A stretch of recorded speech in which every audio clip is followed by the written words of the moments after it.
Did I sound funny yesterday? A little bit, but I mean, we're just live watching games. Yeah. Oh, here we go. Maine got a knock. Let's go ahead and share the scoreboard. Why don't we? Yeah, That do way that. people know what we're looking at. Yes, sir. I like that idea.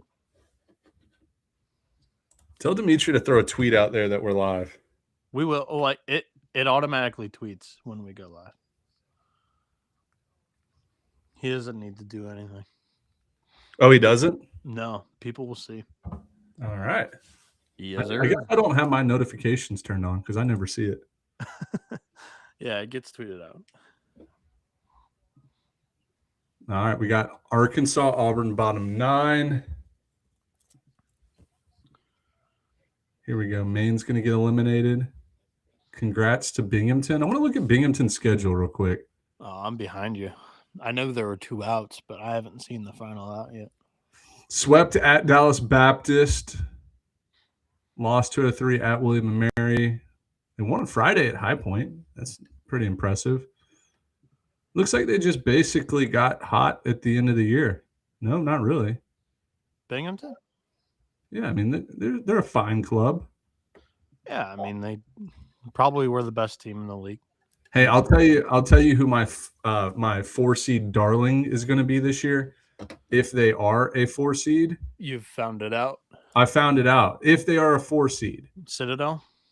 no, Citadel's a 3, dude. Citadel is 41 RPI. Yeah. Who would have thought? They're Okay, playing well. Tarleton will be a 3, but dude, all right. Let me talk to you about Tarleton. They won a league that I think is much better than what people think. Sac State takes a series on the road at Oh shit, you're way ahead of me if Binghamton's clinched already. They haven't clinched. They're up by 5 with 2 outs in the 9th. I just assumed. Yeah, I mean Maine's actually rallying a little bit here. Wouldn't that be funny? Maine goes and just wins the game now. Somebody would clip that, and I'd get sued by Binghamton. No, but let me tell you about Tarleton State. They won a league that I thought is a lot better than what people are giving them credit for. The WAC this year had 44-win Cal Baptist. Sacramento State won a series against LSU and then also took UCLA wire to wire, almost beat them in a series 2 out of 3. They blew the game Friday and then won Sunday.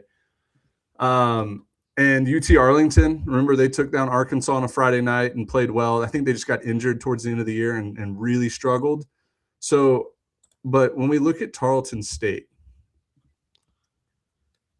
they took care of business pretty much every weekend. And, like, that's a dangerous sign. They did lose the last weekend at Sac State, but you're talking even non-conference. Yeah, I mean, like, they're a good winning team, and I think – all right, Binghamton just clinched. They just punched their ticket. Good. I don't know. Tarleton would be better off as a 4 seed, in my opinion, even though they're probably going to end up being a 3. Let's look at the 11.7 projector real fast, because if Tarleton is a 4, that is who I'm going to put all my marbles into. All right. What's the new game that's getting put on the main screen here? It's got to be ULL and Texas State, right? Yeah, that does seem like it's the best game going on right now. Tarleton 3 at Hattiesburg, 3 seed at Hattiesburg. Not bad. I mean, they probably won't win that regional, but that regional usually turns sideways at some point. Feels like Southern Miss never starts 2-0 in their regionals. It's fair. I don't know. That's fair. All right, let's go back here. Well, congrats to Binghamton. Yeah. Today's been an exciting day with tons and tons of late game drama, 3 or 4 walk-offs. Are you looking at the live chat? I'm going to get the live chat going here. No, I was setting up the back end of our stream, and then Binghamton ended. So, Mom, get the pizza rolls ready. Shout out Quinn. There we go, Quinn. Oh, here we go. In Omaha. Thank you, Reach, for bringing this up. Yes, I don't know if it's necessarily Kendall's hate for Mercer. I think it's. You guys are gonna get me fired up. My blood pressure was so high earlier today, reading D1 Baseball's newest Field of 64. There's something that goes on where those guys just don't respect a really good mid-major team that won the regular season conference. They won 44 games. RPI is 28, and no team under 31 RPI has ever not made the NCAA tournament. And there's just some hate going around the Mercer Bears, and they 100% deserve to be in. I know I'm an alumni there, or I guess an alum, but it doesn't matter whose name is on the jersey. That is a postseason resume. If you replaced Mercer's name with LSU and looked at the metrics, it's not last four in, first four out. It is, oh, they're a lock for a 2 seed, guaranteed. And no, we have to have the conversation of Mercer's on the bubble now because Citadel's the hottest team in America and ran through the SoCon tournament. Well, guess what? The Citadel's a really dang good team too. 41 RPI Citadel. So yeah, there's some Mercer hate on the timeline, and that's a real shame. They need to be better about that. All right, let's go through this chat here. Auburn top 4 seed. Y'all cry some more. Who said Auburn? Did we say Auburn wasn't a top 4 seed or something, Noah? No, I've been so high on Auburn. Yeah, I feel like if anything, I would have been like, yeah, Georgia fans can rightfully shit on me for doubting them, but Auburn, I don't. Yeah, you're in the wrong chat, Legend 24245. I don't know if we've ever given any Auburn slander on this show. Big fans. Last year we did. Yeah, Tyler King, what's up, Tyler? I need to revert my comment about Dimitri not being tech savvy and flip that to Ben not being tech. Oh yeah, 100%. Dimitri does everything tech wise. I am really bad with tech right now. I have not caught up with the times. What's going on? Sorry, still. You're good. You're good. I'm talking to myself.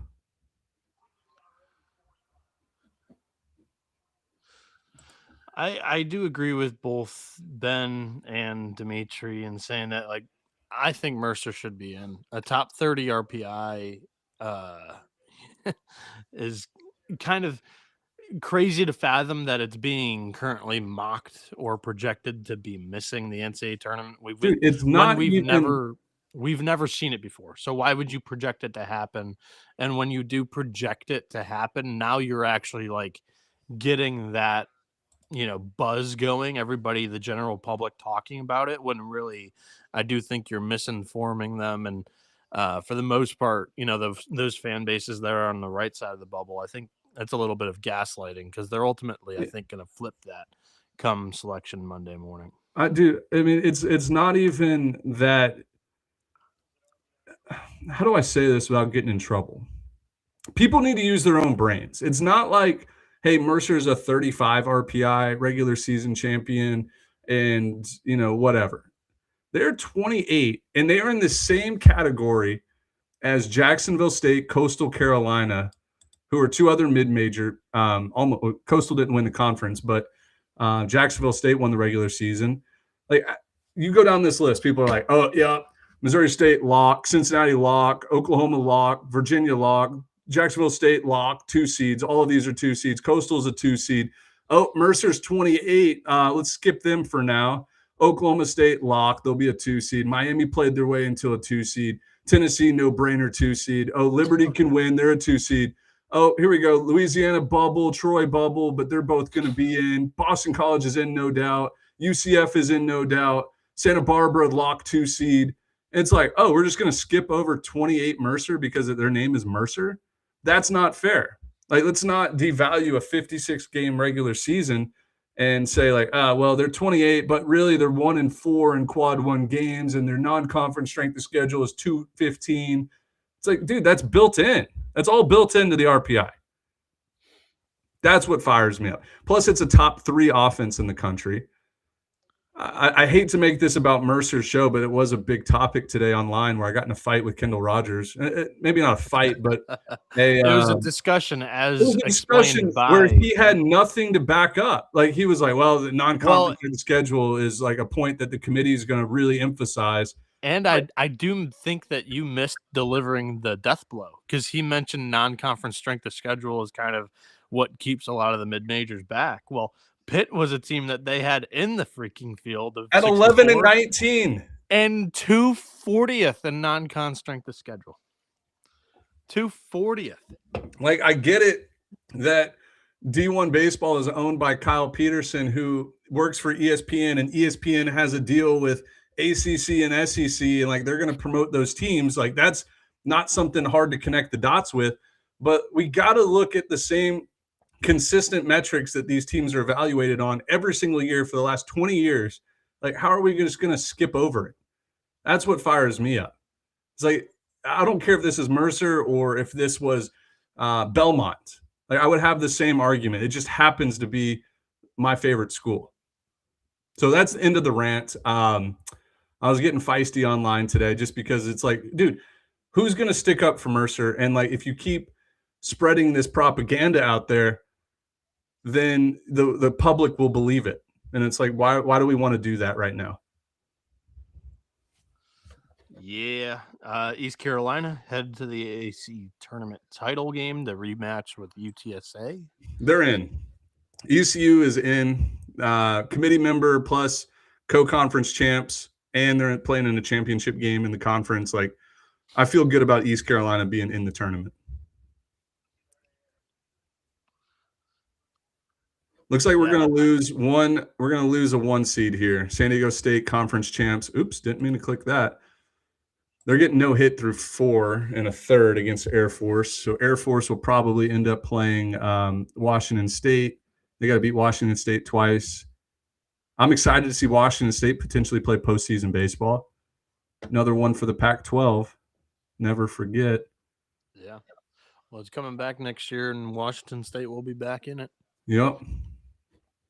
Liberty, Missouri State doesn't mean a whole lot. I think they're both 2 seeds. Missouri State better RPI, but I think Liberty has a better DSR. Like, they're flip-flopped, if I remember correctly. Really good season from those two, and Jacksonville State. Conference USA was loaded this year.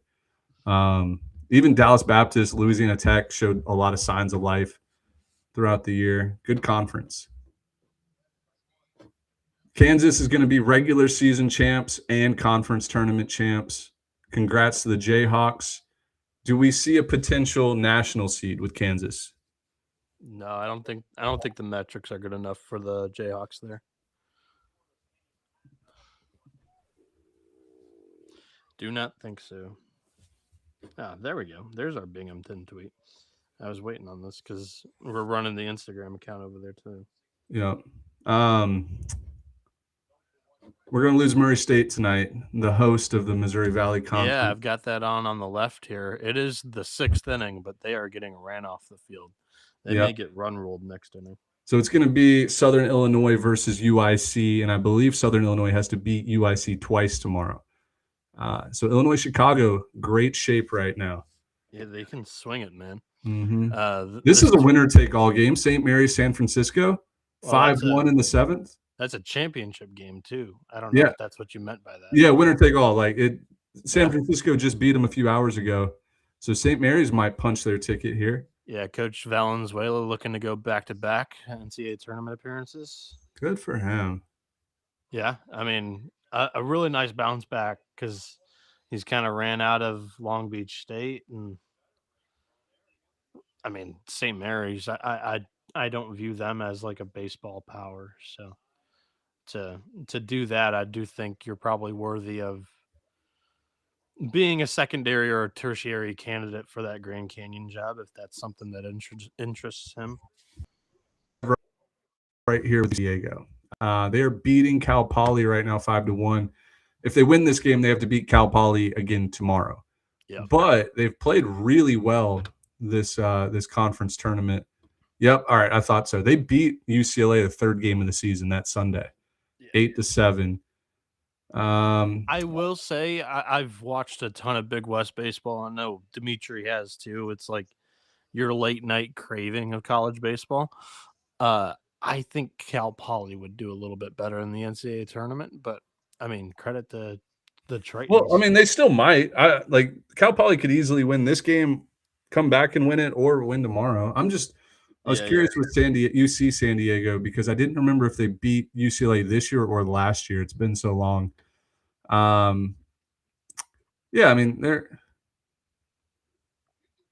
looks like they're right about 500. Nothing like too special other than that UCLA win. But Yeah. that'd be another team like Tarleton State that transitioned up from Division II in the last 5 years, and this will be Right. their first postseason if they win that. Yes, sir. How about Pine Bluff, the 8th seed in the SWAC, knocks off Bethune-Cookman twice.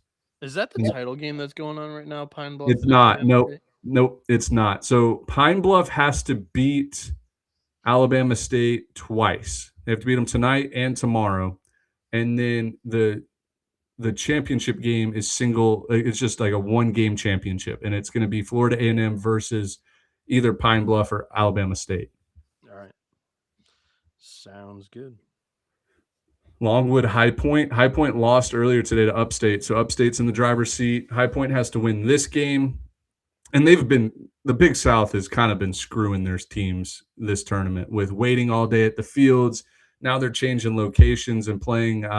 They're playing at Gardner Webb right At now. Gardner Webb. They didn't know if they were going to televise the game or not, and then they ended up deciding they would. So they only I was watching the game for the first 4 or 5 innings. They only had a grandstand camera behind Yeah, home plate. it was Nothing else. pathetic.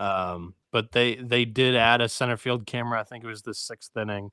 But yeah, it was like Upstate High Point. How do you not watch that game? And then it's only a grandstand behind home plate camera. It was hilarious. Yep. The weather bug has been nationwide this Yeah, that was weekend. gonna be a point that I was looking to make when we do our NCAA tournament live reaction show. Is like every year you kind of have the story of, oh, this team, absolute warriors, they won this game at 2 in the morning because of weather delays in this tournament.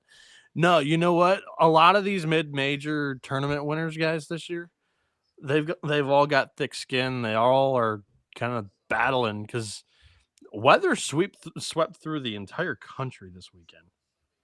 Yeah, it was Name me brutal a everywhere. tournament that hasn't had a weather delay this year. I, Crazy. maybe out west. That's my only guess. That's All right, fair. so it looks like Oregon. I was reading the chat. Maybe I'm behind a little bit. I mean, either way, Oregon's up 8-0 with an out in the ninth. Okay. I think Nebraska will still host. We'll see.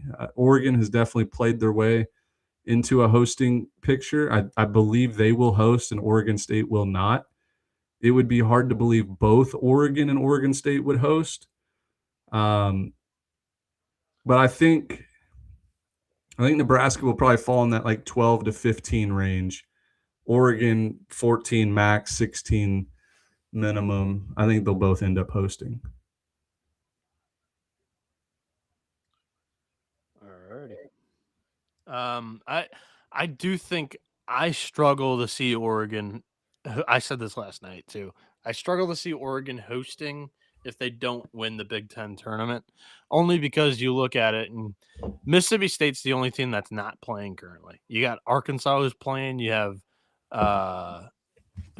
who was the other team? We literally just talked about it in the group chat.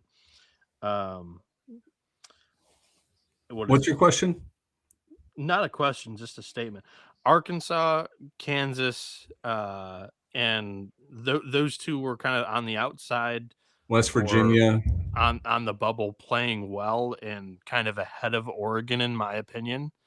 And they've all played well. The only team that I could see Oregon jumping is Mississippi State, but I don't know if the committee will do that. Right? You just never know what the committee's going to do, man. You just never know. Yeah. I would highly infer Nebraska is going to be hosting. They're one of those schools that anytime they're close to hosting or making a tournament as a bubble team, they're going to get the benefit of the doubt. Like that's a really big fan base with a nice facility right in the middle of the country. I bet Nebraska. All of these teams are deserving and have big fan bases and would be great hosts. Like the 4 teams that I think are in that inclusion of the 14, 15, 16, and 17th overall seeds. Mississippi State, it's the dude, duh. Yeah. Arkansas, it's Baum Walker. duh. Kansas has a massive, massive basketball fan base, and the baseball fan base has been grown like grassroots this year, and it's been rabid in the student section. I Well, think it would they're only also going be to be double champs, double Big 12 champs. yeah.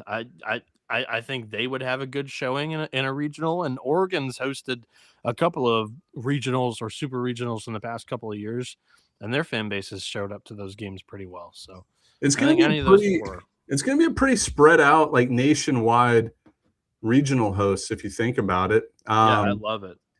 You have the two you'll have two West Coast with Oregon / Oregon State and UCLA. You'll have two Midwest, Nebraska, Kansas. Then you have like Arkansas, Texas A&M, Mississippi State, Auburn, Alabama, Georgia Tech, West Virginia, a little bit north, Southern Miss. I don't know. It's just there were a few years there where it was so densely populated from North Carolina to Texas. Yep. That little southeast window, it kind of got annoying. Yes, I agree. I think that we've seen the West Coast really step up because they were in a little bit of a rut there, and the West is kind of back. Um, you saw last year 3 teams made it to Omaha. This year you've got 3 teams, 4 teams ish, if you want to include USC in that fight, but they shouldn't be a host when it comes down to it. But you had 4 teams probably in the top 20 this year from the West. So yeah, I think they're holding their own, and it's helping out. And West Virginia is going to host. That's a Northeast regional in the country's footprint. So I like that too. Yeah. Trying to look, dude. This bubble is so spread out. It literally goes from. I think it's weak. I mean, think it's the bubble's weak. If you want to throw Mercer in the bubble, it would go from 28 RPI to the low 50s.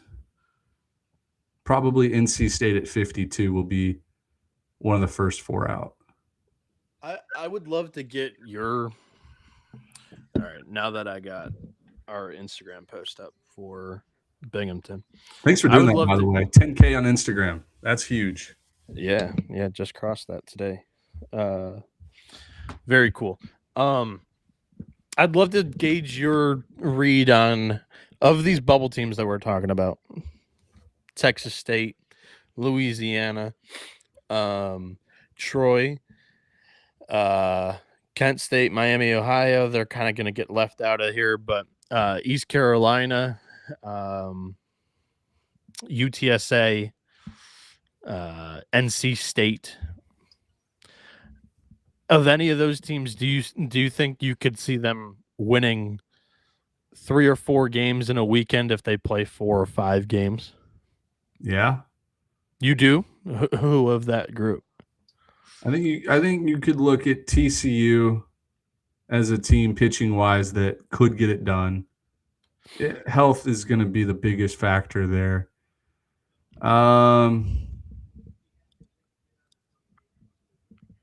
Other than that, I just think it's a weak bubble. I don't think any of these teams are really going to. There's always one, right? Nobody was really predicting Ole Miss to win a regional in 22. Nobody was really predicting, what was it, Kansas State in 23? Or was that 24? And then who's our 3 seed that, snuck in last year and won? Was it Miami? Yeah, Miami. There's always one every year. But I don't know. One of those teams is just not jumping out to me out of this group.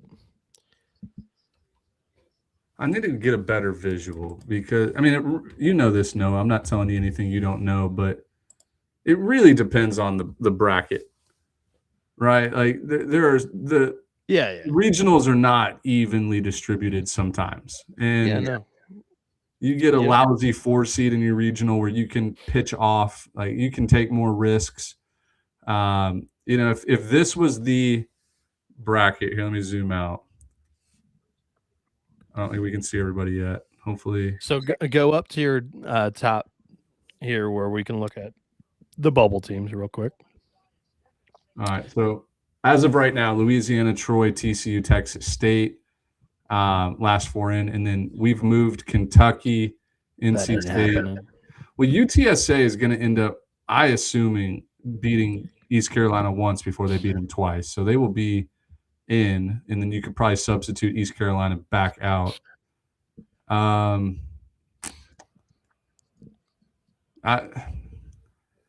don't 100% agree with this algorithm, what it's spitting out. Yeah, I mean, neither do I. I do think it's a really cool tool. Kentucky's not getting left out. It's just not. You don't think so? No. They're going to get a 12. This year, they're not going to have 13 SEC teams. You think they're going to be fine not having 12? No, they're going to have 12 SEC. Let's look at Kentucky's metrics. I mean, dude, Kentucky hasn't played since Tuesday. That's my biggest issue.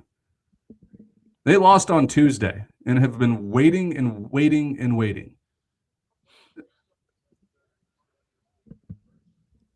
Or did they lose on Wednesday? They might have left. They might have won. My days are all screwed up now. No, they lost on Tuesday. They lost on day 1 in Hoover.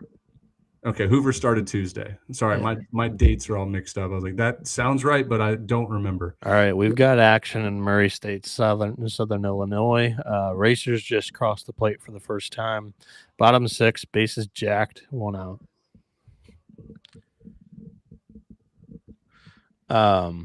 But yeah, let's finish up this little mini game here real quick. Louisiana, Troy, TCU, Texas State. Let's find those 4 teams on this board here. It's hard to separate those 3 in the Sun Belt. Louisiana, Troy, Texas State.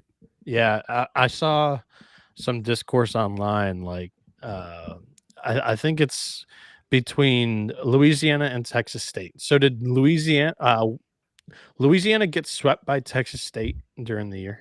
Yeah, and they started 4-1 against them. No, 4-0.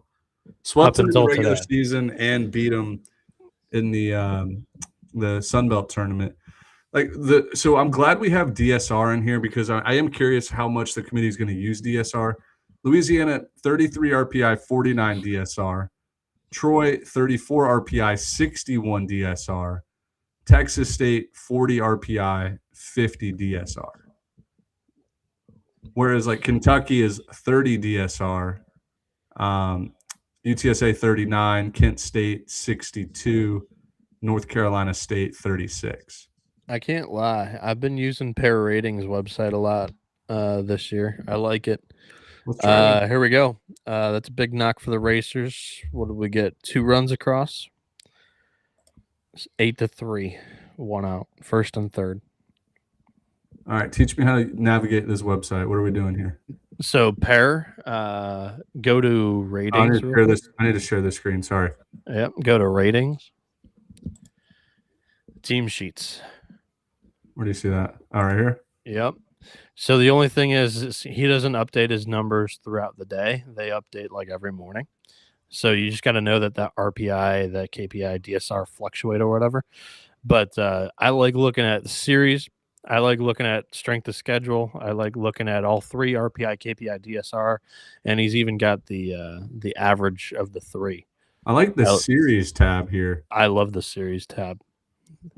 So the only thing, like, Kentucky 6-8-1, and they went 4-0 in the non-conference against some cupcakes. Correct. The only thing, like, and I'm sure Pear knows this too, is like I would love those metrics to be live. That's the only knock against it.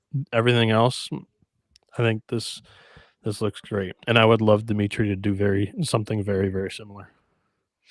But I'm putting more work on Dimitri's plate than there already is. Don't you just love passing things? I know. Here, you take it. Yeah. Yeah. Are there any like serious outliers here in this like average ranking? Yes. Yeah. It's very serious. Who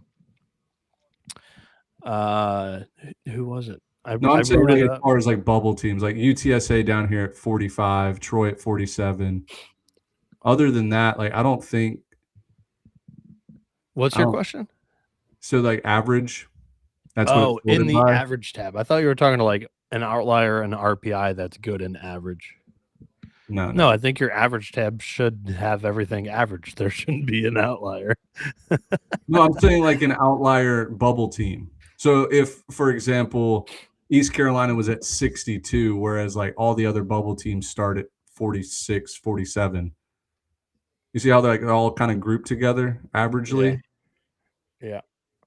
Not a ton of outliers though. No, there shouldn't be. It's an average. I'm very curious on like what the selection committee is going to do. Very curious. Because I mean, we could say the bubble's weak, but it's also hard to separate some of these teams from each other and have to make those tough decisions. Yeah, Blaze Rodriguez. He's a freshman, I believe. If he's not a freshman, he's a sophomore, but he's young. His dad is my brother's boss at Rawlings. Oh shit, no way. Yeah. But yeah, I remember specifically on Louisiana because I wrote up the Sun Belt and the Diamond Report, and I was like, man, a freshman who's like gonna walk in and be the starting shortstop for Louisiana. I was looking at it, and I was like, Deggs has never really had a finish outside the top 4 in the Sun Belt. But if there was ever a team that like kind of stumbles early in Sun Belt and then they pick it up throughout the regular season, I think I wrote this too, like because they had some injuries that they're recovering from. It would have been this year's Raging Cajuns, and they're playing well right now. Yeah, dude, they're in the tournament. I would lock them in. That's a huge fan base. I can't say I'm locking them in, dude.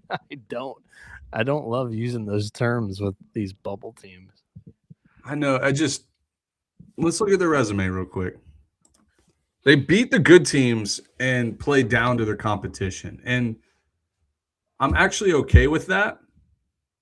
I believe. They lose an extra inning games to Missouri State to open the year. They salvage Sunday.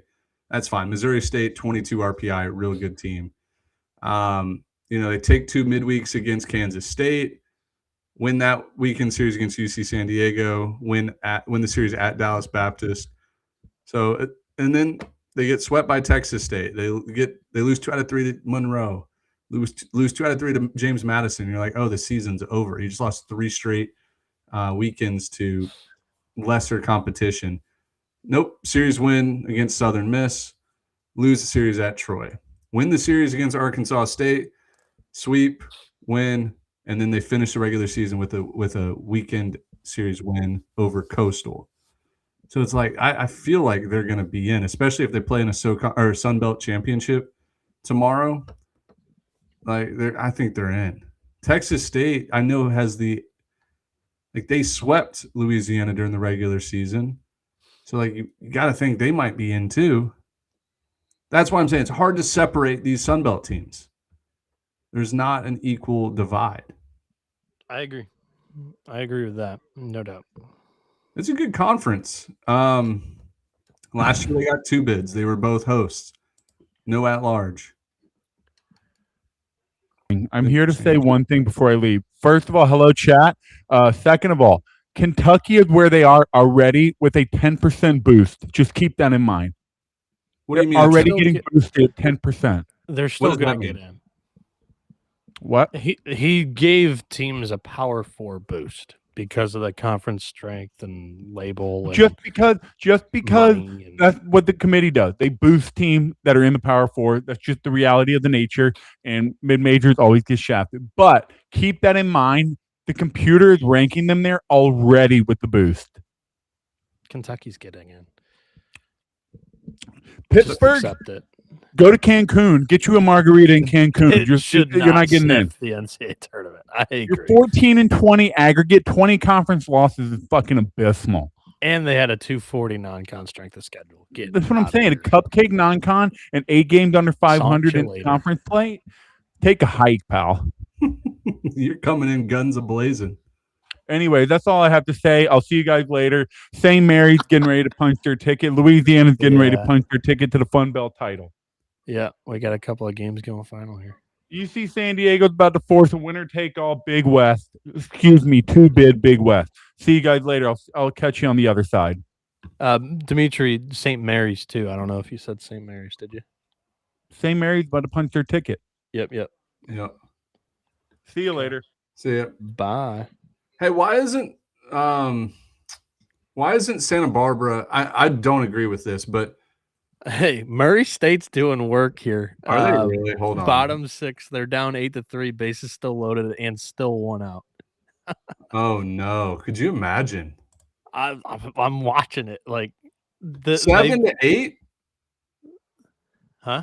I think they just hit a bomb. No way, Ben. You were right. That thing is ahead sometimes. No way. Grand slam. Dude. Oh, it was a hanger. No way. He blasted it over the scoreboard. No, it hit the scoreboard. Down 8-0 in the 6th, and nope, we got a brand new game, and they're the home team, and they're the host team. Yeah, the place is going nuts, dude. This is so cool. They earned this, by the way. Yeah. Everything that they did last year, they earned the right to host and have all these fans here. Because if they were hosting, they didn't make that run, I guarantee you that's probably like 2,200. There's like 6,000 fans here. That place is packed. They went through stadium renovations, or I guess turf renovations and some stadium renovations in the middle of the season. They were playing at a D2 site like down the road for some of their home games. That happened fast. It was 8-0 5 minutes ago. Yeah, I told you, keep an eye on this game here. You know who's probably hating this right now is Illinois Chicago, being like, ugh. We're going to get a rejuvenated Murray State team tomorrow, and they have to beat us twice, but, like, don't let them win the first game. Yeah, I mean, if you saw that UIC Murray State game today, I mean, that was a nail-biter. Yeah. I think it was like 6-5 final Flames. Yeah, we're going to get some games tomorrow. Let's see what's on the schedule for tomorrow as of right now. At the end, we're going to pick all of the remaining leagues. All right, here we go. All games. Let it load. So the SWAC will have Pine Bluff, Alabama State. Winner has to play Florida A&M. Troy Southern Miss, 9 a.m. local time, 10 a.m. Eastern. Winner of that will play the winner of this Texas State Louisiana game for a championship. Why are they doing it so early? You got the entire day. I think you schedule it early just in case there's more rain that comes. East Carolina, UTSA. Carolina's got to beat them twice. VCU, Rhode Island. VCU ended up winning that slugfest today, huh? Yeah. All right, it was. So that's I believe Dimitri labeled it an ugly game with all the runs scored. Yeah. Is it Creighton St. John's for a championship tomorrow? Yes, sir. Creighton has to beat them twice? Yep. All right. North Carolina, Georgia Tech is going to be must-see TV. I hope both teams go all out. I mean, this is only their third game, so they have pitching left. Yeah. That's going to be a great, great game to watch. Let's see. Upstate plays the winner of High Point and Longwood going on right now. Northeastern beat Campbell today, right? So this is winner take all? Yeah. Dimitri just posted the Murray State Grand Slam. Dude, did you watch it? So did you have it on the screen? No. I saw the scoreboard just switch. Watch this clip. There are so many fans there. It's incredible. Even Dimitri mentioned like Johnny Reagan's rocking. The whole town of Murray. Let me look this thing up. No joke. Like around the elbows of the stadium, the berms are full. There were a couple of canopy tents. It's loud. Oh yeah.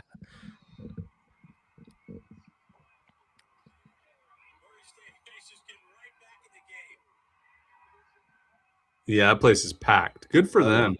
Yeah. We're going tarps off.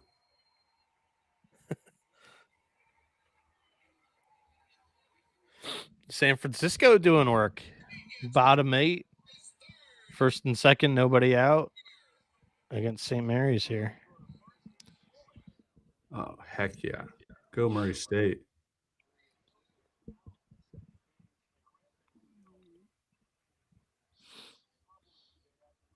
Who are going to be your national seeds, Noah? I think they're mostly set. UCLA, Georgia Tech, Georgia. I don't know if this is my order, but these are the teams: UCLA, Georgia Tech, Georgia, Auburn. And then we've got Texas. We've got North Carolina. They're higher. I knew I was going to do that with one of these teams. Florida, and I think I would have Nebraska lost. Southern Miss? West Virginia lost. I think last night I said Southern Miss, and as of now, I wouldn't waver off of that. I would go Southern Miss. I mean, they have a committee member. And I sound repetitive, but they do have a committee member. If it is a 4 or 5 bid league, like how do you not have one of them be top 8, especially regular season champ, 7-7, quad 1, 17-4, quad 2. How about that, Noah? 17-4 quad. They're good, man. They're good. Their DSR is 20. That's the only thing that holds me up. I wanted to go double check that. I think I'll go for my 8th and final team. Florida State. They've got a committee member too. Their metrics are all good. Yeah, I could see Florida. Oh, well, Florida has a committee member too. I said Florida. I know. I just realized that Florida State, and Southern Miss could all be looking at national seeds, so they don't play each other in a super. I don't know if the math works out for that. There is no math. Oh, fun exercise here, Noah. I need your help. Remember on our last podcast, we did picking all 26, I think at the time, conference champions. Yeah. Well, do you remember we did a random computer generator? Oh, God. Pick a number 1 through however many seeds there were. Yeah. I'm going to go through the list of what the random number generator picked. You tell me if they're in, out, or if they've already won. So Wake Forest out, Maine out, Rice out, North Florida out, St. Joe's out, Kansas won, so they got a point there. That's 1 point. Upstate, they're in the driver's seat. That could be 3 points. Damn it. UConn out, Michigan out, Fullerton out, Northeastern 1 win away. Could be 2. Are they? Points. Yeah. So Northeastern beat Campbell. We looked at that. Yep. Dallas Baptist out, Northern Kentucky out, Niagara out, Northern Illinois it hit on. Oh my God. I did too. I hit Northern Illinois for 4 points. It has UIC, driver's seat, San Diego State out, Wagner out, Little Rock playing tomorrow, winner take all. Yeah. Texas A&M out, VMI out, App State out, Texas Southern out. It picked South Dakota State correctly for 4 points. They clinched. That's crazy. Gonzaga out, UT Arlington out. So what's the total there? So we're looking at that's a really good total. 4. Right now it has 4, 8. I think I'm ballparking 14, 9. 13. It has 9 right now. There was a couple of driver's seats in. Okay. Yeah, 9 right now with potential of 2, 3, 7, 10, with 10 more remaining. I think that's better than me currently. I'm pulling it up right now. I've got the graphic here. So I'll go through mine. I have VCU still remaining. That's 3 points. I have Campbell, which is 1.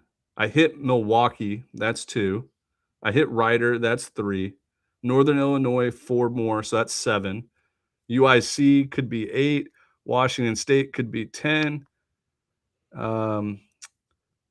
Arkansas could be 7. That would be huge. Tarleton, 1 more. So I have potential for 18. Oh, 19, High Point. They're still in it. My picks are a disaster. Just a bad year for me, picks-wise. It's because you're so focused on your cruise and basketball tournaments. And I know my biggest edge is like from watching the games and everything, and I just didn't get to watch. Make Noah watch baseball. I didn't get to be a couch potato all year, you know. Still, I would expect to have done a little bit better than I did. So I have Georgia Tech. They're in the championship game. I have UTSA. They're in the driver's seat. So that's 2 possible points there. I have Creighton, which would be 4 possible points. That's 6. I have High Point, who's alive playing Longwood right now to get to the championship. I have Jack State, who's in the championship game as a 1 seed. I had Fairfield, who was a 3 seed in the championship game. They lost to your Rider. I have San Diego State, who's ultimately going to get eliminated. I have Long Island, who is in that title game. I have Eastern Illinois, who's in the title game.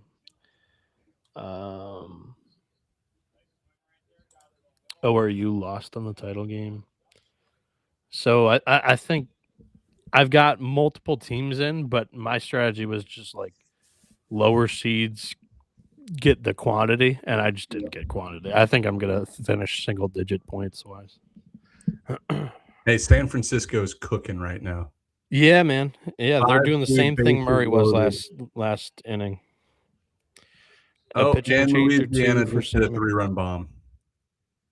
Oh, really? 7-2 Cajuns. Welcome to the championship. There we go. Yeah, it's on my Cajuns Southern Miss or Cajuns Trojans. Huh. Yeah. I think the Cajuns would prefer Southern Miss. That way, I just saw it. Just went over the fence. That was a big bat flip. That is a big bat flip there. I literally just watched it live. Are they reviewing? Are they looking at or talking about it? Dude, they shouldn't. I mean, because then he could get suspended next game if he gets ejected. Like, it's fine. Let it go. I agree. But yeah, that was a really good bat flip.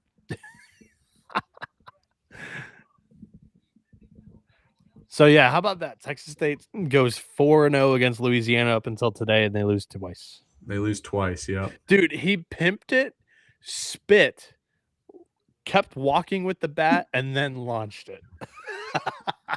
That's something that the normal person just wouldn't be able to think about doing that in the moment.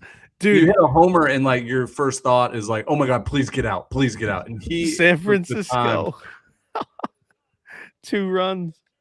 There we go. 5-4. This is winner take all, right? Yeah. Yeah. They already beat St. Mary's once from the losers bracket. There's still 1 out, man. They've had 1 out for the last 5 minutes. They're doing the same thing Murray State did for that 1 inning. San Francisco, if they win this, will enter postseason right at 500. South Dakota State was like 15 games under 500. UC San Diego could get in right at 500. Milwaukee's under. I think I got a text today. I won't say their name, but it was like, is Milwaukee? Oh, there we go. San Francisco, another hit. Tie game. He was gunned at the plate. What a throw. I missed it. My screen froze. I'm not even to the hit yet. No, that guy has speed too. So that's why I was like, yeah, tie game. But no, he got gunned. St. Mary's is at the point where they're counting outs. Like they're like, please, 4 more out. What and we get to go to a regional. Oh my goodness. What a throw. Here, I'm texting Dimitri. Oh, Dimitri just texted that. So do you know who hit the home run? Dalen for Pena. Murray? I'm looking at Yeah. it now. Dalen Pena was around forever. Yeah, dude. He didn't play / got hurt or redshirted at Oregon last year, and then transferred to Murray State right after the Omaha run. And I was going through. I don't even know if I projected him as an all conference guy. I don't know how much of a impact. I got to look at that. How much he played this year for Murray throughout the regular season. Well, I saw him play when they played on ESPN2 against whoever that was, Indiana State, maybe Illinois State. Illinois State. Yep. Yeah. And he was playing. That's whenever I got alerted that he was actually at Murray. He's hitting 246. He has played 56 games. But yeah, he's only hitting 246 with an OPS in the 800s. So not bad, not good. But yeah. Huge. Longwood's got the bases juiced against High Point. That's one of the games so I had a quad box going on my laptop until we started this, and that was one of the games that I lost. Looks like Alabama State's going to end up in the championship against FAM. FAMU, baby. So basically either Alabama, Auburn, Florida State, one of them is getting one of those guys as a 4 seed. Maybe Georgia Tech's not too far from Alabama State. I could see them getting sent to 2 overall or 3 overall Georgia Tech. RPI-wise, I imagine they're pretty low. Yep. Let's see. 186. Yeah, they're going to top 4 overall seed. Yeah. But yeah, to continue the story that I was telling before whatever home run it was, I got a text from a guy that I've been recently just texting with nonstop the last month just about college baseball, and he texted me. He was like, "Is Milwaukee the worst team to ever make the NCAA tournament?" And I was like, "Dude, look at South Dakota State. They're about to say, 'Hold my beer.'" Well, I do want to give South Dakota State a little bit of love. Yeah, I'm gonna give Milwaukee a little bit of love afterwards. But, go ahead. Look, so South Dakota State literally spends the first 4 months. I feel like they only play home games in April. So look at this schedule: at UTSA, at Incarnate Word, at Tarleton. So right there, weekend series against potentially American champ, regular season and tournament, WAC champs, Central Arkansas, whatever. Then they play in that Cambria Classic inside of the Dome Stadium or whatever, the Viking Stadium. They get a win against a Big Ten team, Northwestern. At Oral Roberts, they're playing midweeks against Kansas State. At Oklahoma State, midweeks. The first whatever games, how many is that? 5, 6, 9, 10, 13, 16, 18. First 21 games are on the road. San Francisco did the exact same thing Murray did, by the way. They had a huge inning, but they're still 1 run behind, so they still got work to do. Sorry, keep going. No, you're good. But 239 RPI, they're going to be going to – don't be surprised if they end up going to L.A. They might be at UCLA's regional. Yeah, so for a mid-major out of the Horizon, I actually really like their starting arms. You had Gavin Tice, who threw 8 innings, 1 run against Wright State today. He was one of, if not the best arm coming back in the Horizon League this year. He's been good, sub-5 ERA. And then Eric Emke is their other arm, and he's been really good also. 4.63 ERA and 70 innings with less than 20 walks. Riley Peterson's their third arm, and the ERA is bloated. Don't get me wrong. It's a 7.18. Last year as a reliever in 20-plus appearances, he had a sub-150 ERA. So, the capability is there for him to get outs. And then their bullpen, their top 4 or 5 guys are all sub 550, and that, like, if you're looking for a mid-major that can do a little bit of damage on the mound, I mean, that's where you got to have it. You have to have some reliable arms. So I'm looking at the RPIs and DSRs for these 4 seeds. Milwaukee is UIC with a surprisingly high 232 RPI, winning the Missouri Valley regular season is kind of crazy. Holy Cross is 202. They were another team that's under 500 overall coming into this week. Yeah, but they also challenged themselves. South Dakota State is 275 DSR out of 308. Did they challenge themselves? I don't remember really being blown away by their schedule. Let's look. I can't lie. Go and pull their schedule up real quick. I just think they're a team that like turned it up a notch in conference play. Well, let's see. Let's look at their schedule. At Incarnate Word, at UTSA, at Sam Houston, at Tennessee Tech. Incarnate Word missed the conference tournament. Sam Houston was like a 9 seed in a 10-team league. Yeah. At Missouri for 4. This was the series I remember because they blew 2 games in a row against Missouri. Okay. They tied Northwestern. Who finished last in the Big Ten this year? Yeah. You're right. They really didn't. They just turned up, dude. They turned up. Did they win every weekend series? Bradley, Illinois State, Evansville, Youngstown, Valpo, Murray. They lost 2 out of 3. Look at this game. 20-10 on a Friday. But they lost the series to Indiana State, lost the series to Belmont. You're right. They like turned it up like right here. And that's what Missouri Valley teams really do it. They just do the dang thing every year. And they're the 1 seed in the league. They won the regular season title, and they're sitting in the catbird seat. That's crazy. Did we just miss a home run for Texas State? 7-4 now. I have not, because it's still on my screen. I'm like probably a half minute behind you, I guess. I just saw the chat. I'm not watching it. My ESPN froze. So nope. Yep. It got out. It was shoe tops.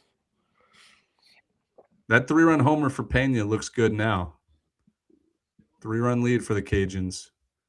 Do we get another Sunbelt late night? Who? No, Pena was Murray State. I'm sorry.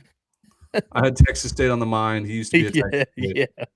I'm mixing it all up. Formerly a Robert Cat there. Yes. My point was, are we going to get another Sunbelt blown game late night reaction like we had last night? Dude, that was unbelievable. And then Attack Eagle clipped Dimitri saying 5-bid Sunbelt, 5-bid Sunbelt. And then I like murmured and he kept it in. Game's not over yet. Wow. He just cuts to the grand slam. I looked like a king in that clip. Just don't walk this guy. It's 3-1 count now. You can't walk the next guy after a homer. You're 4 pitches out of me. Sorry, I won't spoil it. No, you're good. You're good. Here, I'll watch on my phone. It probably won't freeze then. No, go ahead. We'll watch together. I'll scroll down. The chat can still look. Yeah, they're going to be. Chat was early on it. That's what happened there. Let's get this pulled up. Sunbelt game. San Diego State just put up a 3 spot. Noah, did we end up getting in trouble with YouTube for showing that Southern Miss clip? We did not. I might have to run it back. Yeah, and I posted the recording on the TCE channel, and we were still all right. You just walked him. You can't walk the next guy after a meaningless 2-run homer. Mountain meeting incoming? Question mark. You got to.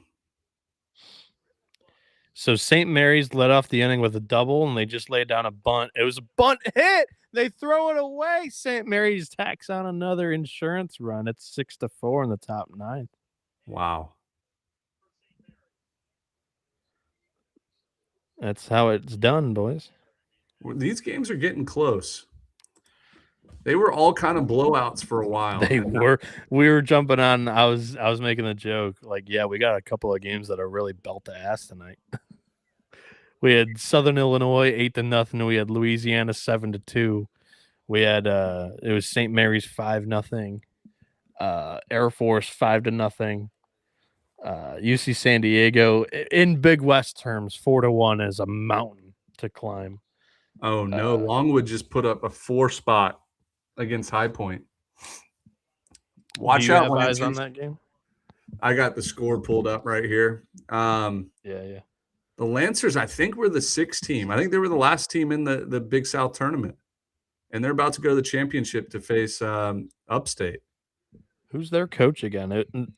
It's I remember, Noe. I was like, I might be thinking basketball because their basketball coach, 1 was in his first year, 2 was super young. Do you know Longwood's coach? For basketball? No, for baseball. Because I think I just confused. Ray, no. I just said it. I know. Do you know how long has he been there? This is probably his 3rd year, if I had to guess. Okay, so that's not too bad. I think I was remembering basketball. Yeah, but this he looks young. Okay, so maybe I wasn't too far off. Because yeah, they hired like a 28-year-old basketball coach. Noah's in his he was hired in 24, so it's his 2nd season. No, 124. Oh, wait. Okay, I'm sorry. I was thinking 24 season, 25, 26. So yeah, 2nd season. Yeah. No, so maybe I did remember correctly, and I didn't trust myself. But yeah, Hey, it's a tough place to win at. Farmville, Virginia ain't a place. It's not a destination city. No, dude. Yeah, it's a hell of a coaching job, is what I was gonna say before I questioned myself. Yeah.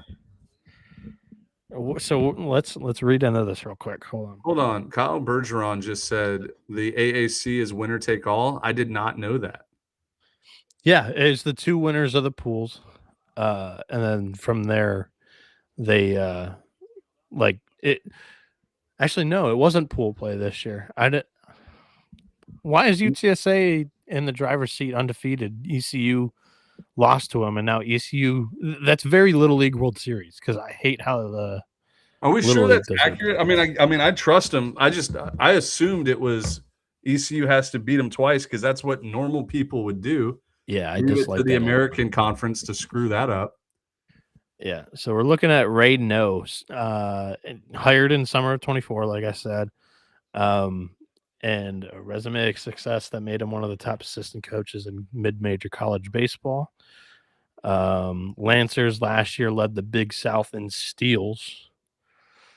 Prior to Longwood, this is what I was wanting to know. So he was on the bench at VMI, Ben. That's where I know him from. Is VMI. Yeah. Well, you didn't answer that. Where I was like, "Where did he come from?"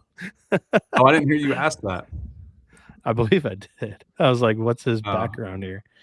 So yeah, he was a lead assistant and recruiting coordinator at VMI, which also is not an easy job. I mean, you're not handpicking guys that come play at VMI.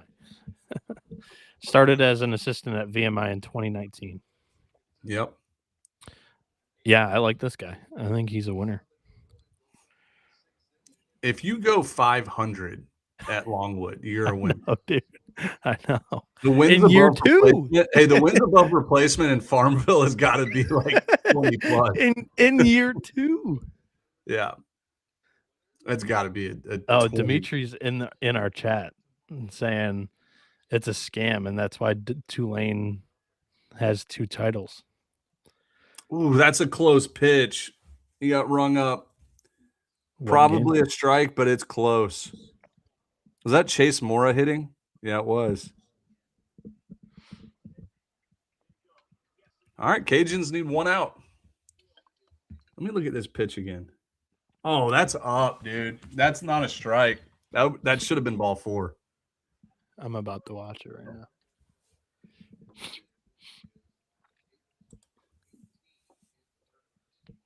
All right. Can the old Robert Cats get a 2-out rally? Strike 1. Best pitch in baseball. It's throwing me off they're playing this at Troy, by the way. My brain right now is saying Troy is playing this game, and it looked a little high and it looked a little in.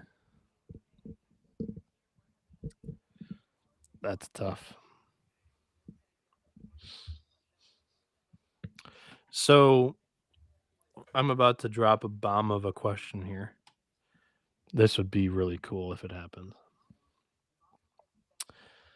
I'm just Googling it and searching on Twitter. That's the same pitch right there. That should have been strike 3. Before I say something. Don't be scared. Let it rip, dude. We're live.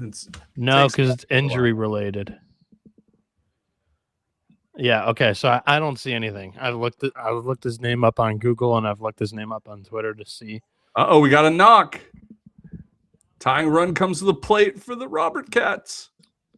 Benjamin, if Louisiana gets to the championship game of the conference, Chase Morgan. I already know what you're thinking. Chase Morgan. I don't think you need him right now. I mean, because he was out indefinitely, but they were counting on him coming back in the season. He has not thrown yet this year.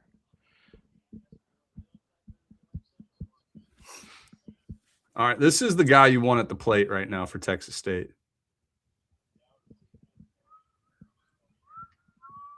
Oh, that's another borderline strike. I mean, they called it a strike, but that looked out. We need Dimitri to be streaming this because we might get a tie game here. 1-1 count. It would only be correct to have these guys go extra innings.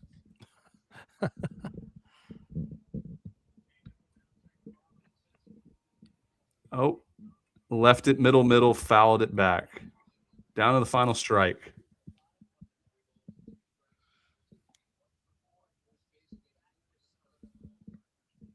What are you throwing here, Noah?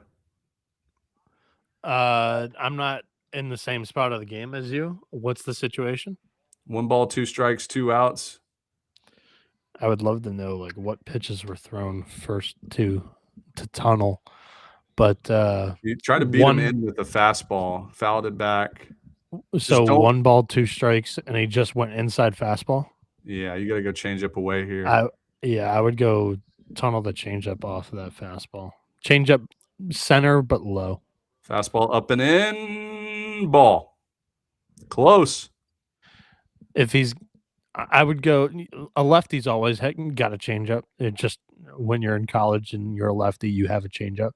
But if he has like a curve after going high fast, another fastball right down the middle. That was almost trouble. Fouled it back. He must be really confident in the fastball that he's just going to that in a payoff pitch situation 3 times in a row.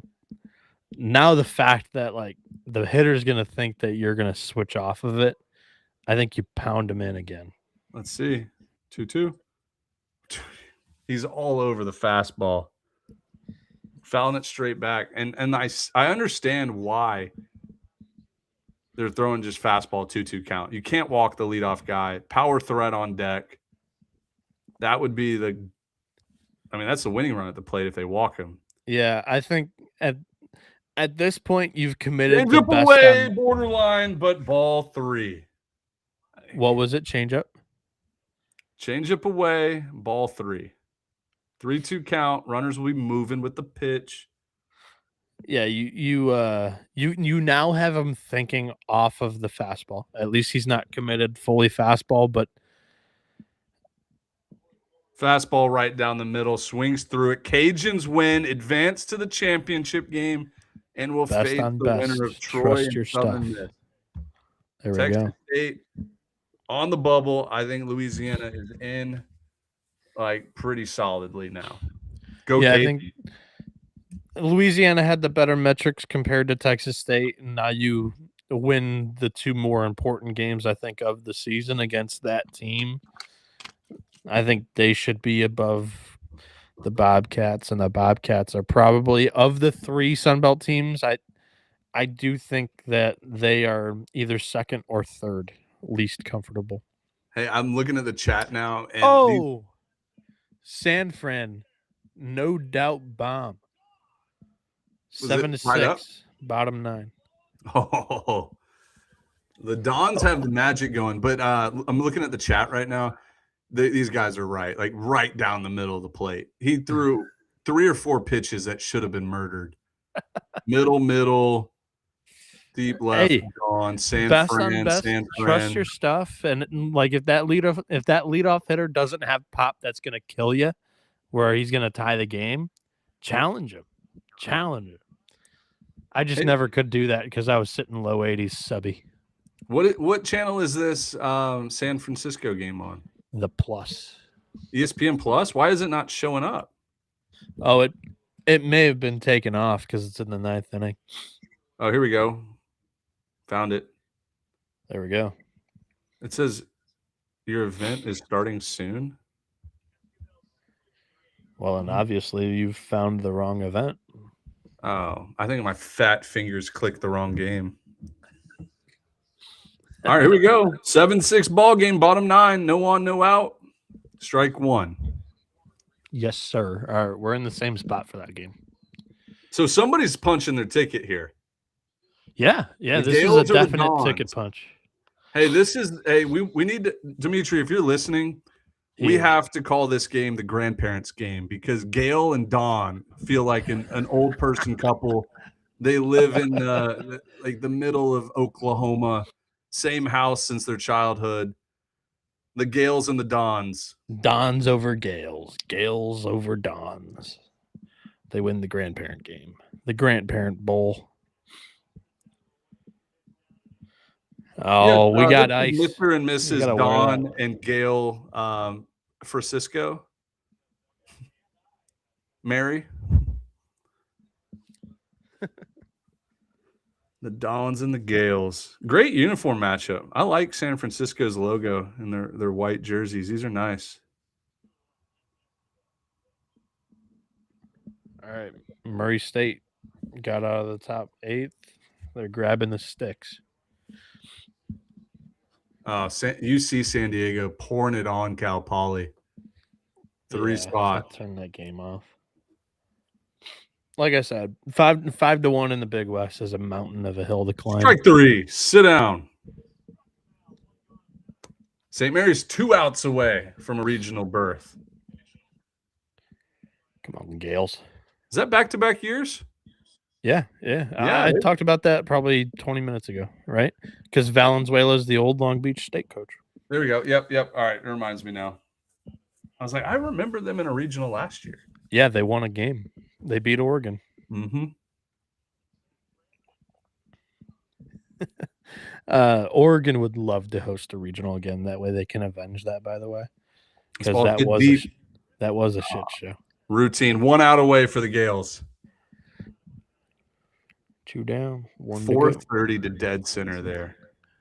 Same 1 down, 2 to go. That was what the defense is? 430 feet to center field, yeah. I mean, it is Arizona, but still. All right, down to their final out. By the way, I do think this is a different park because last year the WCC tournament was. It's always in Vegas. Yeah, and there's a pool in the outfield. This year, they're not on that same field. Scottsdale, I believe. Strike 1. Got the inside call. I mean, we're at the 7 hole who has 1 homer on the year. You don't have anybody on your bench that's a power threat. Ben, stop.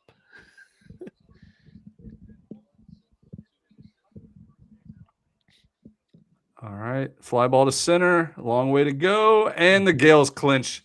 They're going nuts. They're going crazy. They're going to dogpile. Get on the ground.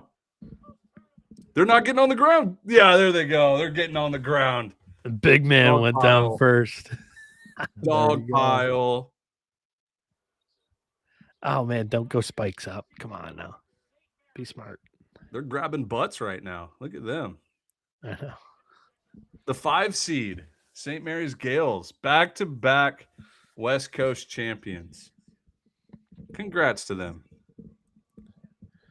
They'll end up Coach Valenzuela. Do you think they're going to end up at UCLA. Let's see what their RPI. I don't know. They're a North Cal team, so I think they land in Oregon State, or they did go to Oregon last year, so I don't know if they'll do that again.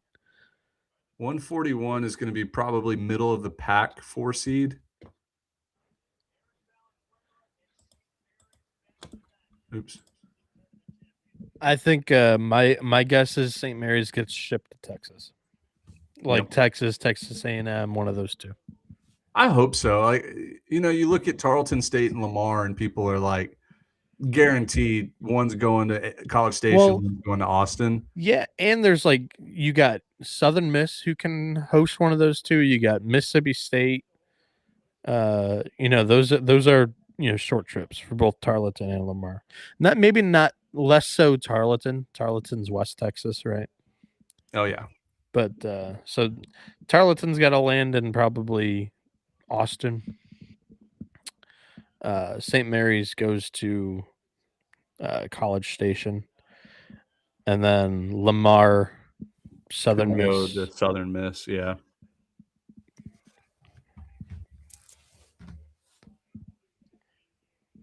I got to text Coach Valenzuela. Great synergy clients. Awesome synergy clients. I mean, he's a really good.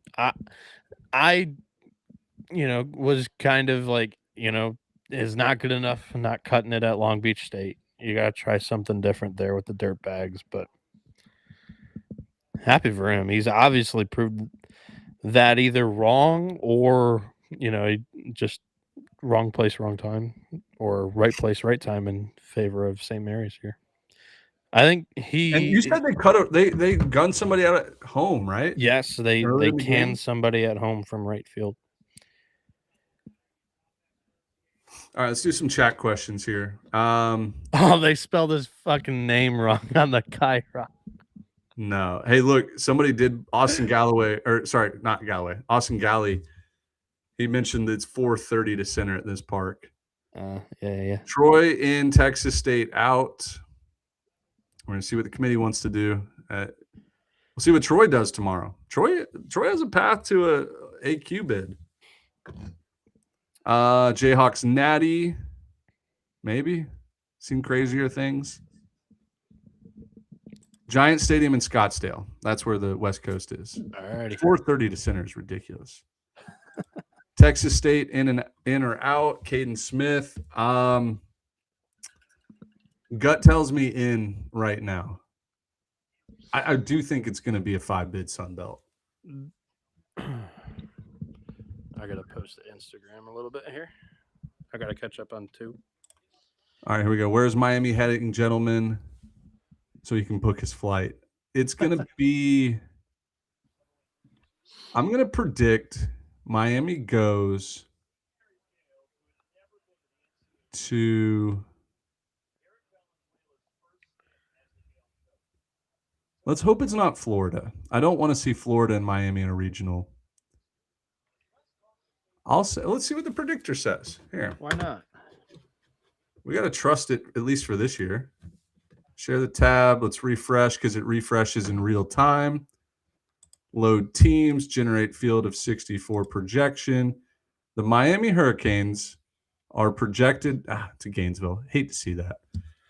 Hate to see it. I'd like to see Miami at the Texas Regional. You could really go you can go Texas 1 seed, Miami 2, Arizona State 3, and just put some national powers in one regional together. I don't know, I'll say, okay, wait, I have a projection. I'll say I think Miami goes to Alabama. Miami goes to Alabama. That's not happening. Let me first say why before I'm so blunt on that. Pull that back up real quick. So this is the one thing that the projector is not doing right now is we're not currently seeding 2 seeds with this projector. So Miami being a 2 seed, I do think they're going to end up as one of your weaker 2 seeds. And they'll be seeded and slotted in one of those. So I do think if Miami ends as a 2, I do think your top 4 are pretty set in stone. You're heading to LA, you're heading to Atlanta, you're heading to Athens, or you're heading to Chapel Hill. If you're a 3 seed, expected to be local, either Florida or Florida. You can't be Florida State, but Florida, Georgia Tech, Georgia, Auburn, Alabama, one of those 5. So you're saying Miami to Georgia it could be a real thing? Yeah, not Georgia Tech, but yeah. Well, I mean Athens. Yeah, I said Atlanta or twice, Auburn. so I'm correct. They can go to Auburn. Yeah, Auburn. But it's going. Athens. Dimitri's kind of right. I think this projector. I mean, I would hate to see him go to Florida, but they're probably going to Gainesville. Well, they would need to be a 3 seed. They're not going to be sent as a low 2 getting sent to the 6 seed. Noah, the 2 seeds are seeded 1 through 32. Thank you. Good night. Bye bye. What was that about? Yeah, I don't know. Miami is. The 2 seeds are seeded. Everyone is seeded 1 through 32. So what's your point? What are you trying to say? I think Noah described that. No, I said that it wasn't seeded. And he's saying that they are. Oh, you're saying the projector is seeded 1 through 32. Yes. But yeah. So if they are seeded, I don't know if that matches where I have Miami. I think they're a fringe, like low 2, 3. You see San Diego about to run rule Cal Poly? I turned that game off. I told you.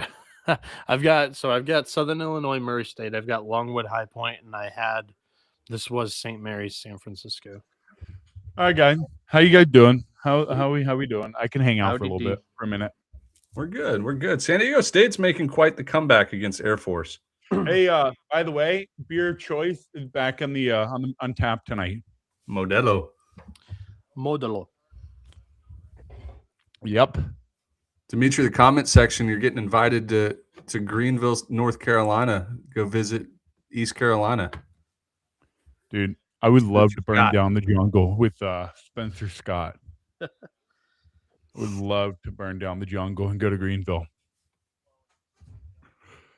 Not literally burn, but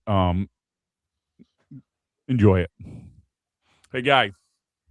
So what are your thoughts? What a Saturday. It's been great so far. Hey, what's up? Is Liberty and Missouri State rain delay? Is that why we're not moving? Tomorrow. They're playing tomorrow. Golly.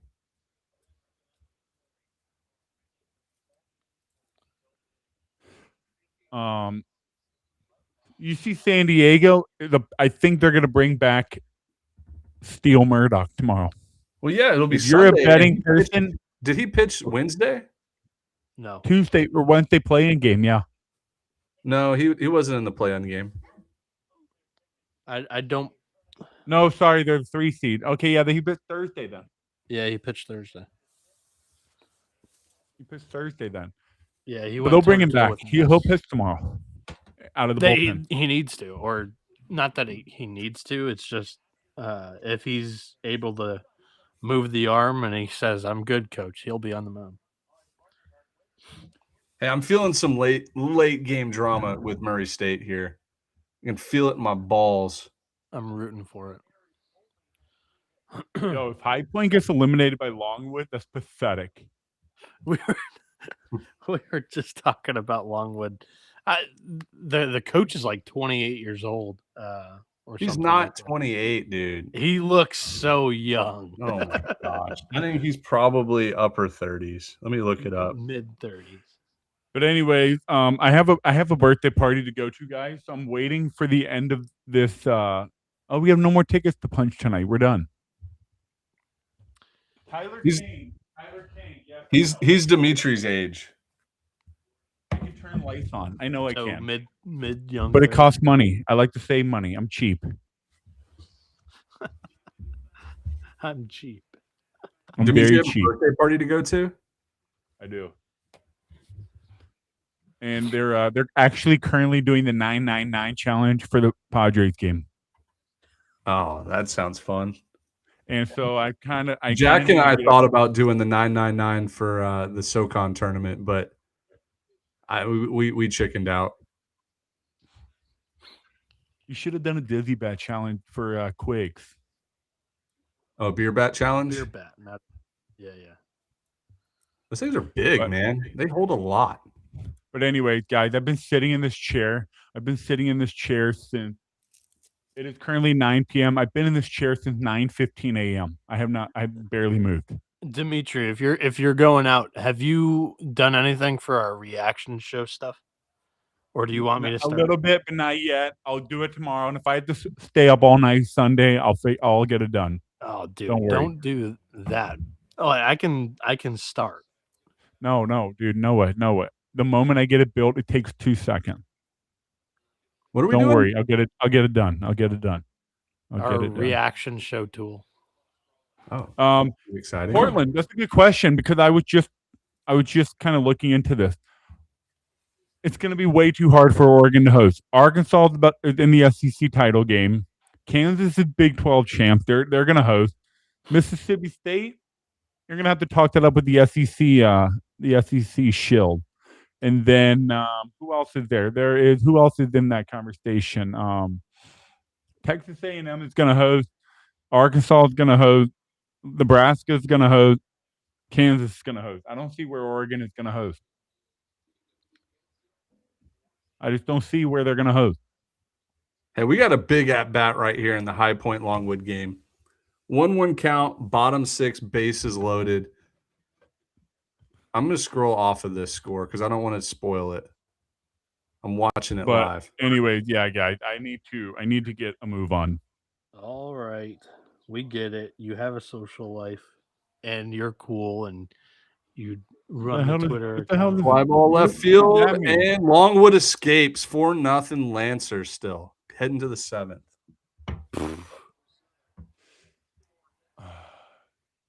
You are not going to guilt me into sitting here. I've been sitting here for go. Hey, over 12 hours, 13 hours. I've been sitting here.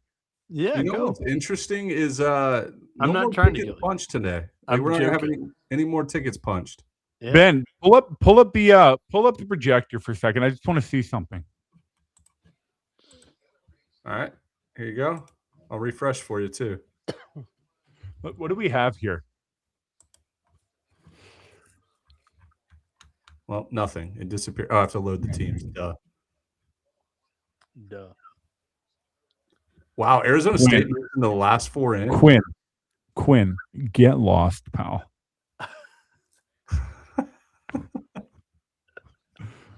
Get lost. Quinn cracks me up in this chat. The last couple of days he's been cracking me up. Hey, look, this is Noah. Why did Arizona State fall down into the last 4 in? Because metrics wise, they're not good. Like their Big 12 total wins, cumulative, whatever, their body of work, however you want to describe it, that'll have them in. Whoa, legend. Auburn has one of the best pitching staffs in the country. They are a top 6 national seed. I don't know where you guys are coming up. I think Auburn is good.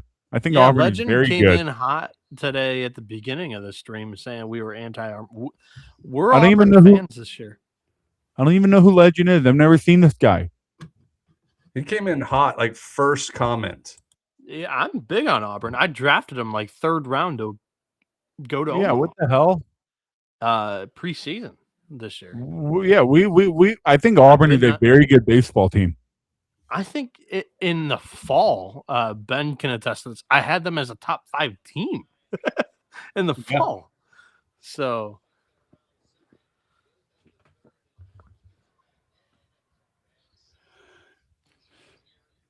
all I know is Mercer in the tournament. Pitt is going to Cancun. Kentucky, let's see how many favors they get done between now and noon on Monday.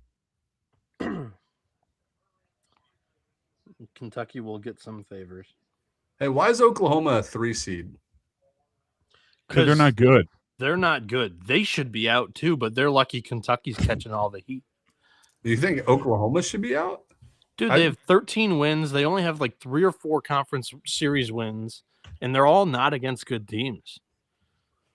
But you can't go after Oklahoma when Kentucky's going to get it. Oklahoma was like 13 or 14 and 17 or 16 in the SEC. and non-convincing. And if you watch them, they don't pass the eye test. They punted that game against LSU. Hey, Dimitri, Xavier needs to be taken out. You're damn Skippy. They do.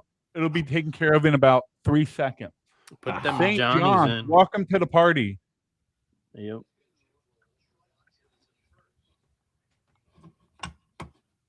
Them Johnnies.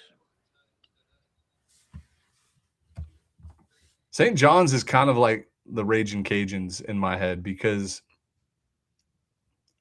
it feels like St. John's has lost some clunker series, but then they get up for the big series and win them.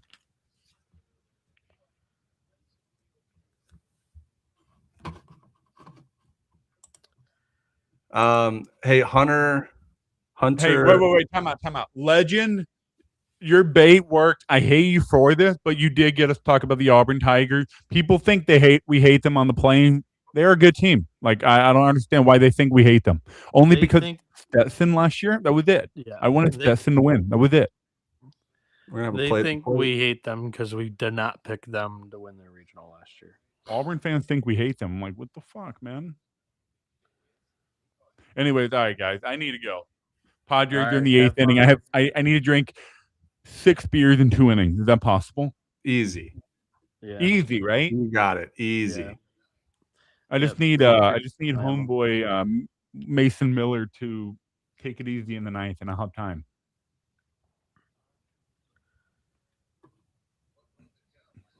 All right, let's see if you fix Xavier. No. Not yet. I'm literally doing it right now.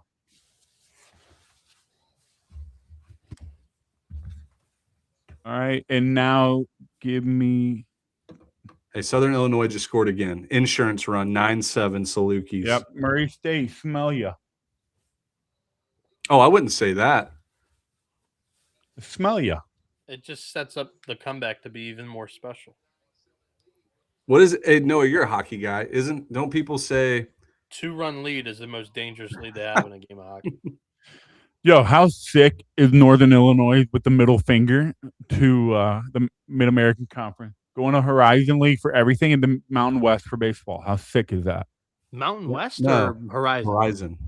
For football, they're going to Mountain West. Yeah. Horizon for baseball. They're saving the Northern Illinois. Horizon for everything, Mountain West for football. Favor. Yes, you flipped them. I think you're right now. You are. And they're doing the Horizon such a favor because if Northern Illinois didn't join, the Horizon would not get an AQ bid because there would only be 5 teams. Oh, no way. And you have to have 6 to qualify. Yeah, Ben's right. All right, Ben, you can run the projector again. It's fixed. Let's see. Who are we looking for? St. John's? Johnny's. Where are they getting sent to? Morgantown, top right. Believable. Can we switch Wake Forest? Because West Virginia fans, Campbell fans, and St. John fans, I feel like are a lot of fun, at least to interact with on Twitter. Nothing against Wake Forest. They're just a little bit more professional. Let's put Cincinnati let's throw Oregon State in that West Virginia regional, and then we'll have a great fan base. A lot of shit talking.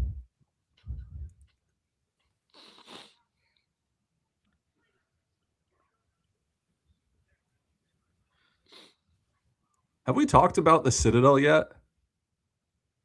Dude, they fucking slugged their way through that tournament, didn't they, Ben? Well, up until the last 8 innings of today's game. So Hunter Sipe. I actually caught the tail end of the VMI Citadel game because I showed up like right around noon and for the 9 a.m. game to Greenville. And I looked at the scoreboard and it was 21-11. I was like, dude, what happened? But yeah, not only does the Citadel hot, they are a 41 RPI 3 seed. How awesome is that? I was like, holy shit, Citadel's like making a move. Dude, it was so cool seeing like how many fans were there for him too as well. Yeah, well, I mean, Greenville is a hot hub for Citadel alum. They have a great alumni base. with some pretty deep pockets. Like, don't be surprised if Citadel starts. I don't know. They might get back to like 90 Citadel, who was going to the College World Series.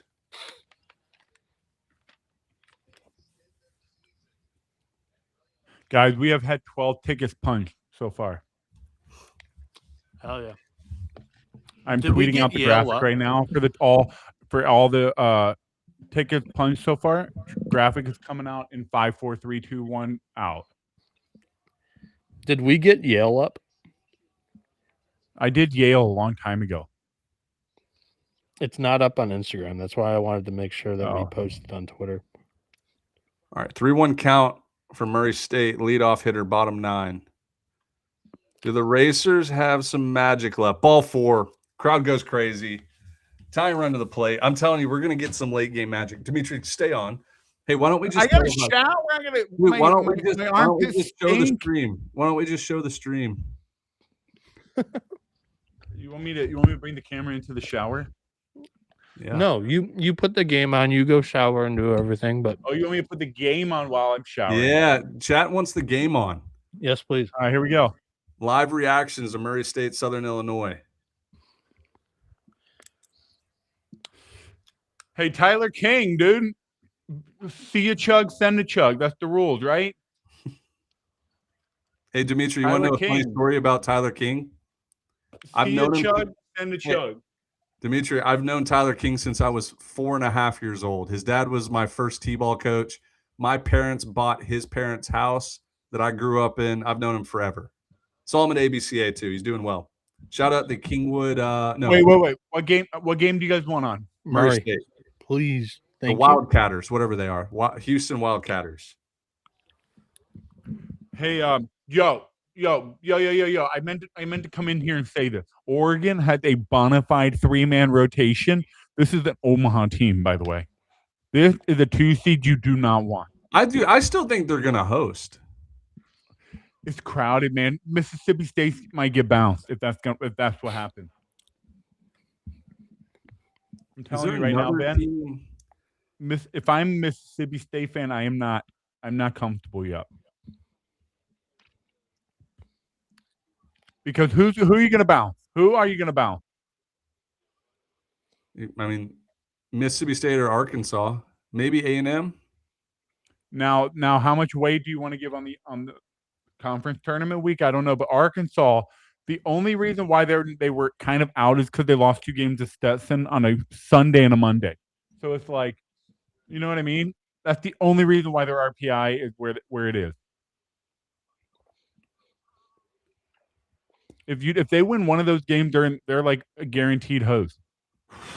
Big swing from Murray State, fouled it back. Hey, it's coming up. It's coming up. Don't worry. But yeah, I don't know. Currently, I personally do not have either Oregon or Oregon State hosting. But I really like Oregon's rotation.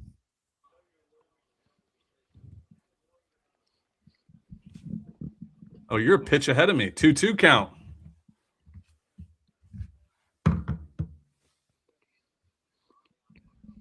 Wait, what's going on? Why is everyone freaking out about San Diego State? What happened? Oh, Mountain West TV. That's why I'm not seeing it on ESPN Plus. Holy shit. San Diego State's tied it. It's 8-8. Tied it up. They were down 8-1. Hey, that one we can share. Ben, me and you, we can pull up that stream and share it because it's Mountain West Network. All right. I got to go. I'll see you guys later. Chat, I love you. Go Canes. Strike 3. 2 outs away. Now, this is just to get to UIC tomorrow, and they have to beat them twice. Yep. And if Murray does not win that game, this place will be empty tomorrow. You know what's funny? I'm looking at Air Force had a 1-hitter going through 5. No hitter. I thought you said they were no hitting them. In the 4th, they were no hitting. In the 5th, they got I think maybe a solo home run, or they scored a run on 1 hit. But going into the bottom of the 6th, they were down 8-1 with 1 hit. Now it's tied 8-8.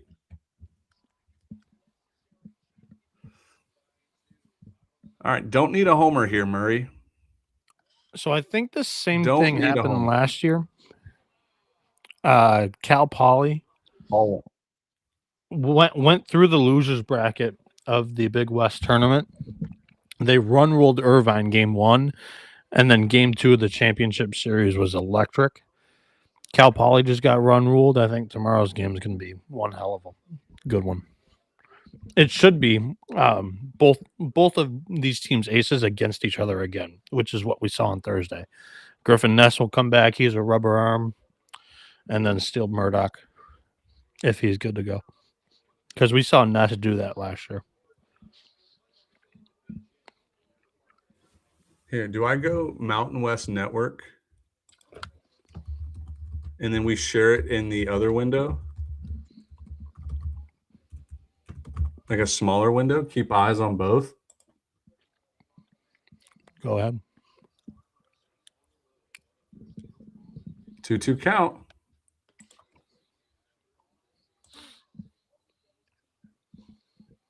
Ha ha ha. Here we go. We're going to have 2 games on at once. Bang.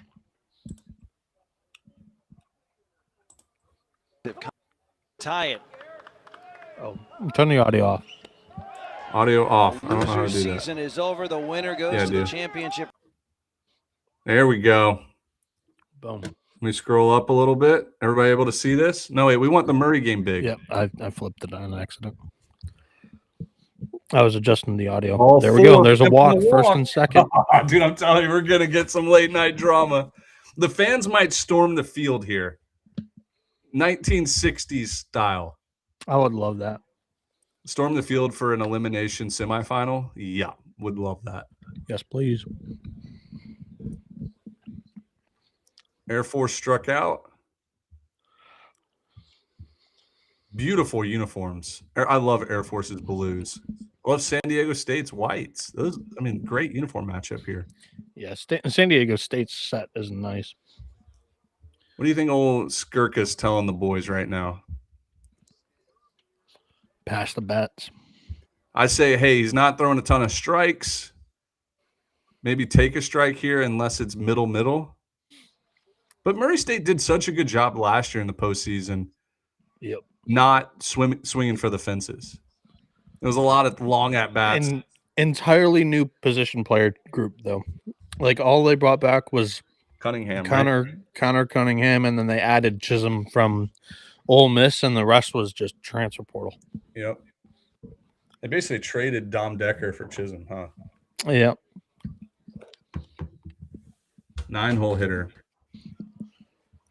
Can we turn the lineup over? Air Force gets hit by a pitch.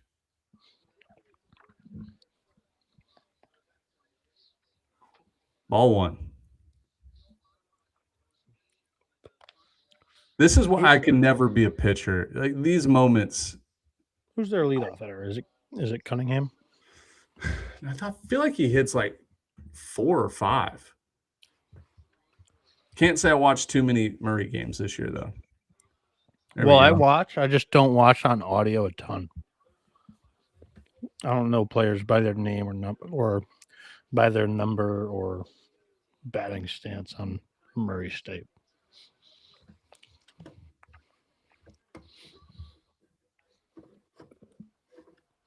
Got 2 screens going. Fouled back 1 and 2.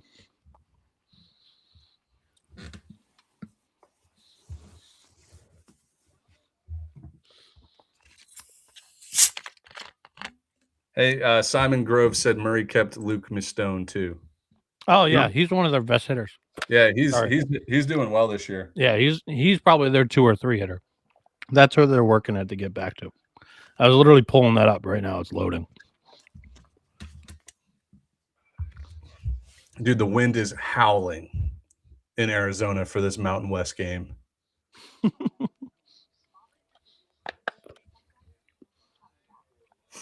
So this is Connor Chisholm at the plate right now. Oh, sorry. Nope. The next hitter is Connor Chisholm. So he is leadoff. I was right. That's a bad strike 3. Down to the final out. Winning run coming to the plate. I spoiled that a little bit. That was coming. Oh, you were checking the live stats, and he was up at the bat. Yeah, close out of that. No spoilers. I just wanted to see who their batting lineup was. I know. Yeah, I know you didn't purposely do it, but I'm saying close out of it. I'm not even going to look at the chat. No, I'm good now. The same surprise level we got last night with Southern Miss. 1-2 is Connor Chisholm, Luke Mastone.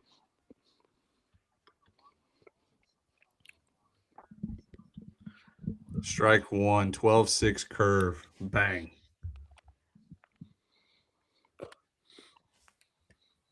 A double in the gap scores him. Yeah, that's in Chisholm's bag. You don't need a homer here. That's another strike. Strike two. That was the pitch you need to. That was the wheelhouse pitch. But he's not a guy that's putting one over the fence. Just need to find a gap, find some green. He almost forgot to call time. Could you imagine a strike three call? Oof. All right, in the Air Force San Diego State game, there was a generous strike three call that it looked off the plate. Air Force not too happy about it. Long offensive meeting here for Skirk. All right, let's watch this replay of the strike three. Yeah, that's off the plate, fellas. That's a ball.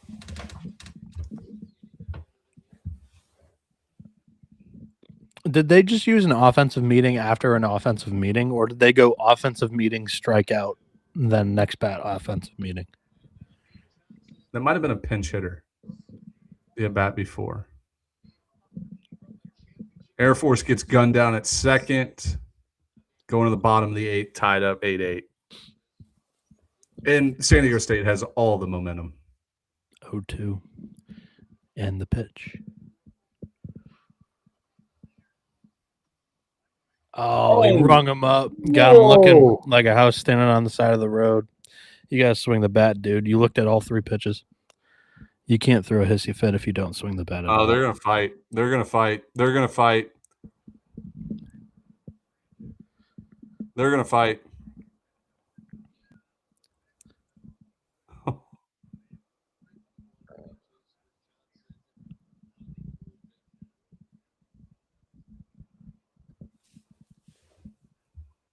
I mean, he looked at fastball, strike one. Fastball right down the middle, strike two.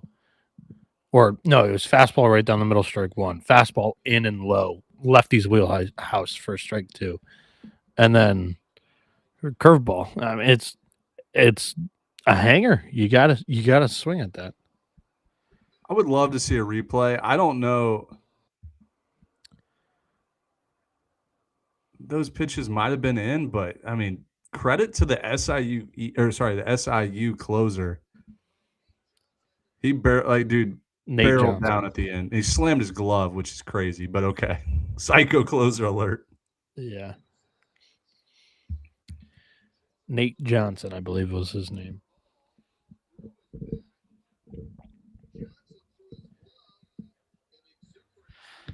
Now we're screaming at the fans.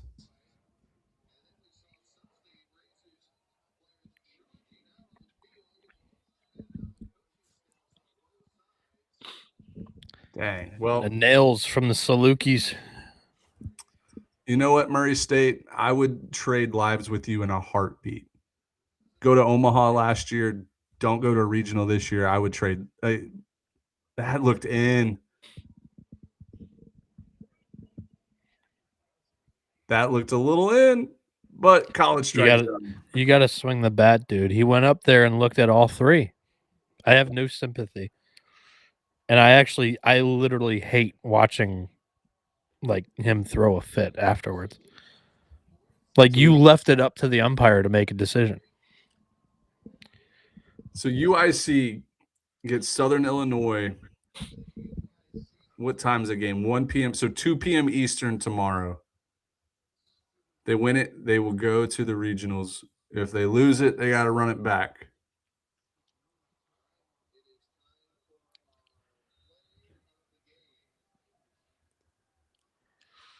Wow. All right, let's switch these games.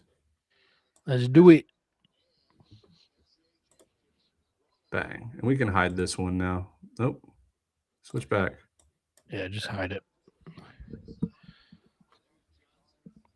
There we go. Uh-oh. We got an ump show. Who's Spencer, I would not be surprised. Keep an eye on Skirka this carousel. I don't know anything. I just think there's a lot more good jobs. Hey, he'd be a hell of a coach at Houston. Keep an eye on Kansas. But there's a lot more good jobs open now than there were last year when, he was just a 4 seed. Mm-hmm. They won the MVC regular season and tournament. But the fact that he did all of his damage after the carousel kind of had finished spinning, this is Skirka's spin, I would say. All right, couple good points here. This means we'll have at least four new College World Series teams this year compared to last, because Murray State's out, LSU's out. Excuse me. Who are the other two? Help me out here. Louisville's out. Yep. And which is crazy, by the way. The fact that you've got 4 teams that didn't even make the NCAA tournament. Who's the 4th team? All right, so I'll just rip them real quick. Arkansas, Coastal, Oregon State, Arizona. Arizona's the 4th. Oh, team. Arizona's out. There you go. Yeah.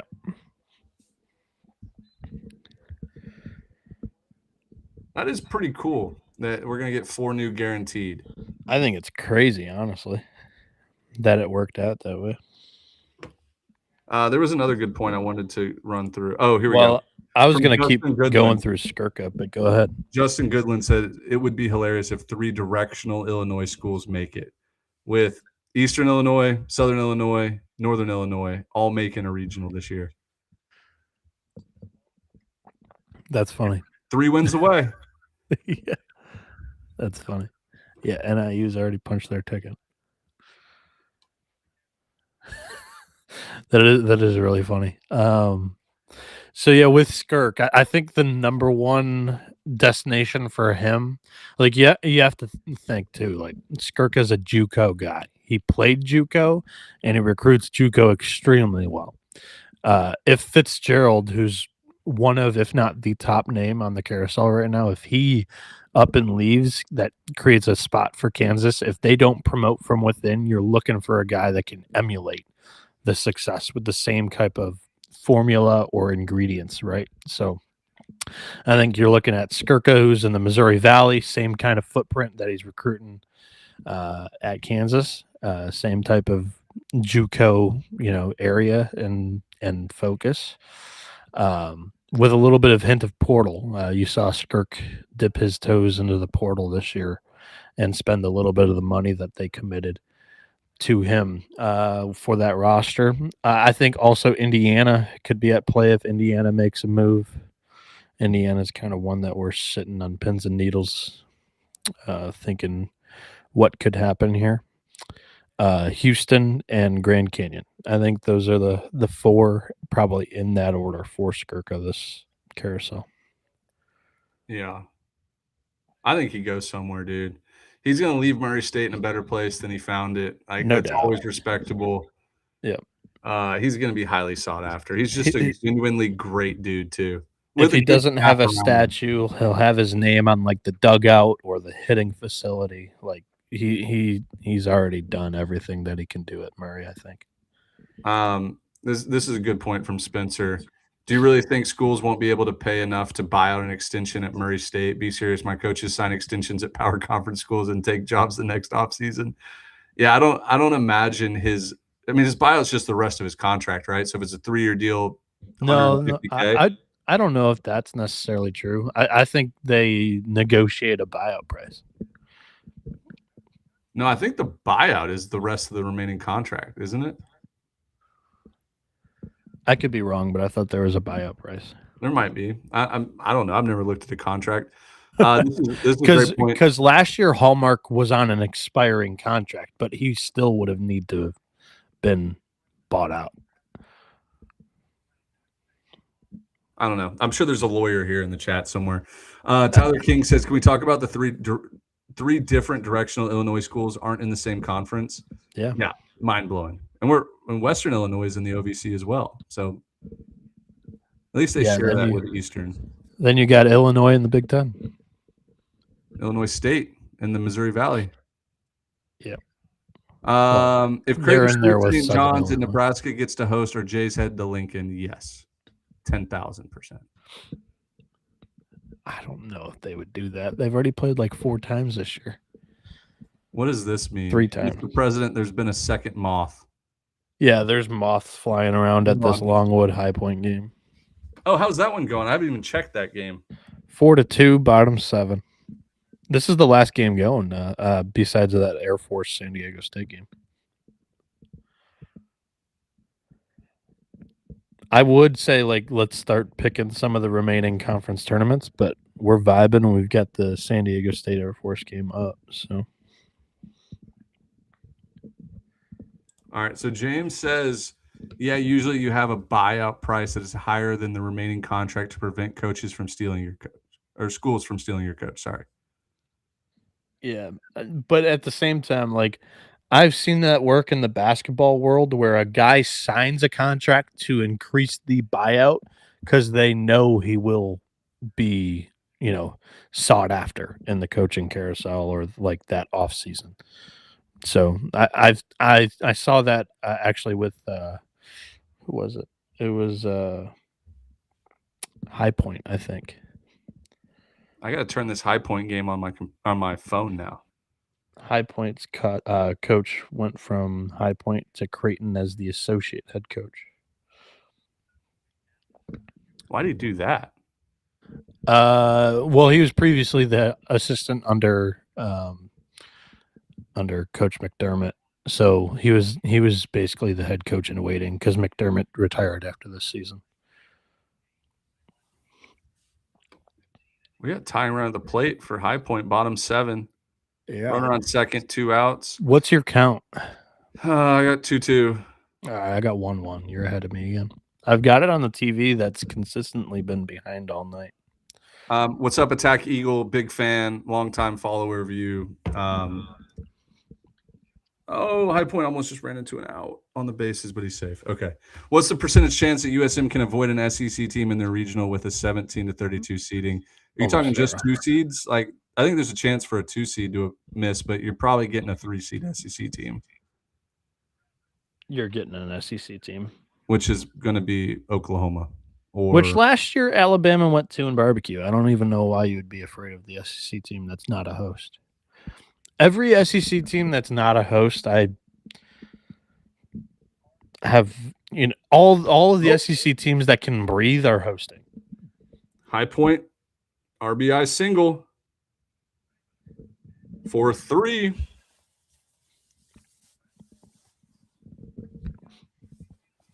Oh, here we go. Who has NIL numbers in here? If you know your school's NIL numbers, share them now. I think Mercer is at a whopping 0. They gave an NIL deal last year to Ty Daly, and then Clemson 5x'd it.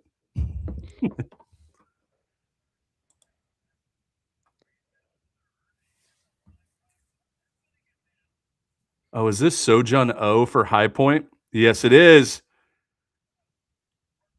My favorite player in college baseball.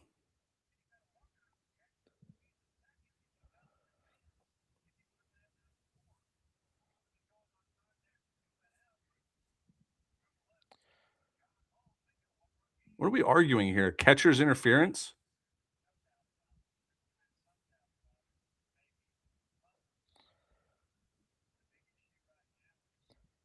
Canes, you think Mercer has $200K in NIL for baseball? If I remember correctly, Mercer doesn't do NIL. They just fund more scholarships. So they can get more guys on full rides because it costs an arm and a leg to go to Mercer.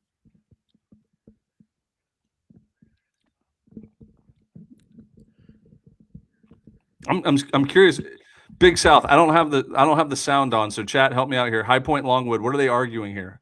I have the sound on. I just got to the play. All they're doing is zooming in on the hitter right now. Oh, I think catcher's interference. I'm watching the replay right now.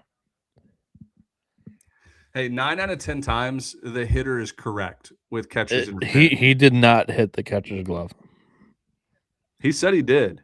And you don't just make that up as a hitter. Like, that doesn't cross your brain ever. It did not make contact. So you're calling Sojun Oh a liar? Yes. It's like blatantly obvious on the replay that he did not hit the glove. He may be arguing foul tip here.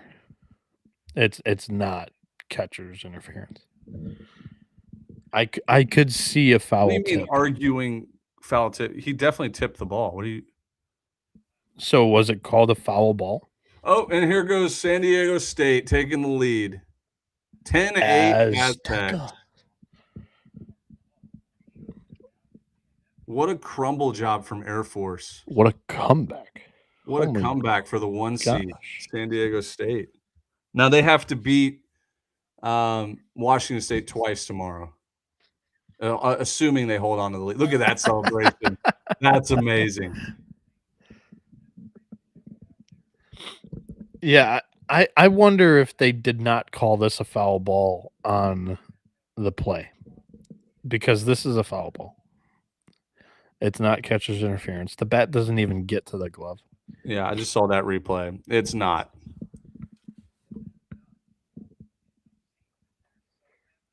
Another hit for SDSU. He wants interference. Yeah, that's not interference. Dude, he's a better hitter. 11-8. He needs to be swinging the bat. He's a hell of a hitter. Parker, yes, Mercer's in. Don't sweat it. Don't sweat it at all. Texas paid Schloss's buyout at A&M, LSU with Kiffin. It happens every offseason in baseball, football, and basketball. Buyouts mean nothing, much less at Murray State. Any school can pay them. Yeah, I'm with Spencer on that. I don't think I said that wouldn't happen, though. Like top 30 to 50. After that, it gets expensive on some of these schools. Agreed. 100K for 34 guys is not a lot. Yeah, I think my definition of NIL is more like you get cash. I think if Mercer does have NIL, it's going straight to scholarship funds. Because what's the point of paying someone $50,000 NIL if it costs $60,000 to go to school there? Correct. After the play, we have determined that, I'm trying to read his lips, there is no catcher's interference. High Point has one challenge left. That's what I think he said. If that's catcher's interference, why did they take 4 minutes to review that? I saw it on one. Arkansas Pine Bluff making things interesting, according to Kenny. Oh, and Cody. Let's see here. Yeah, Pine Bluff with 2 runs in the 8. 2 outs, top of the 8th, second and third, down by 3. Yeah, Parker, D1 Baseball left him out because they don't have a spine, and they need to stand on business and literally believe that a 28 RPI team is not getting left out of the tournament. A regular season champion, top 3 offense in the country. Thank you for bringing this back up. Mercer's not getting – they're not getting left out of the tournament. All right, 1-2 count. Ball 2.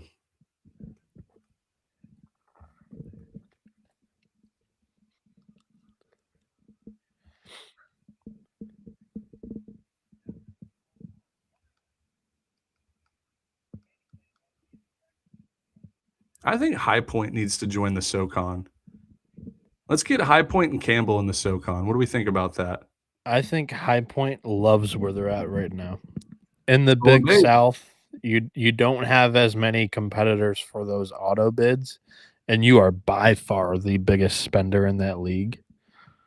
I think they're happy.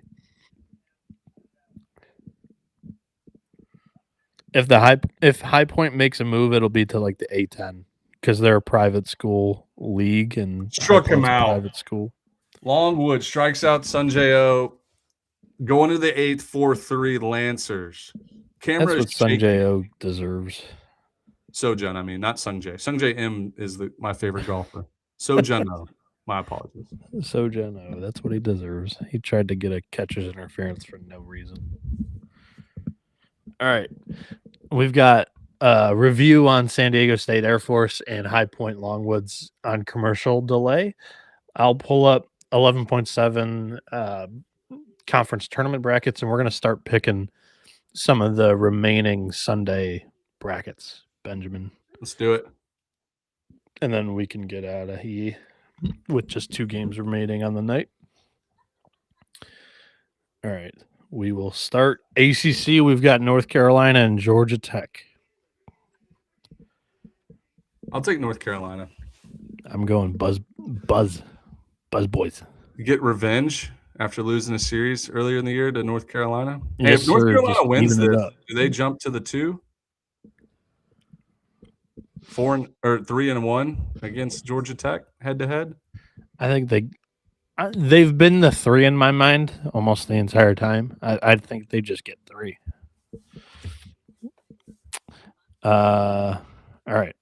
I'm going to keep going down alphabetically here. America East, what are we dealing with? Binghamton won. Yeah, Binghamton. Yeah, they've already won it. American, we have. So that's what Dimitri has left to do, I guess, is fill out his tournament champions on the league. Hey, who knows in the chat? Did Blinn win their JUCO World Series game today? The Blinn Bucks, did they win? Ben's JUCO. UTSA East Carolina. East Carolina has to win 2 over the Roadrunners to get the auto. Incorrect. Remember, this is the messed up bracket where it's a 1 game. I don't like that, man. It's not fair to UTSA. No, not at all. And it wouldn't have been fair to East Carolina if East Carolina would have won. Correct. And I think we've probably said this every year if this is the case. Every year. I thought it was Blinn Bucks. I thought it was always. Sorry, I'm searching something. Go ahead. Did you see if Blinn won?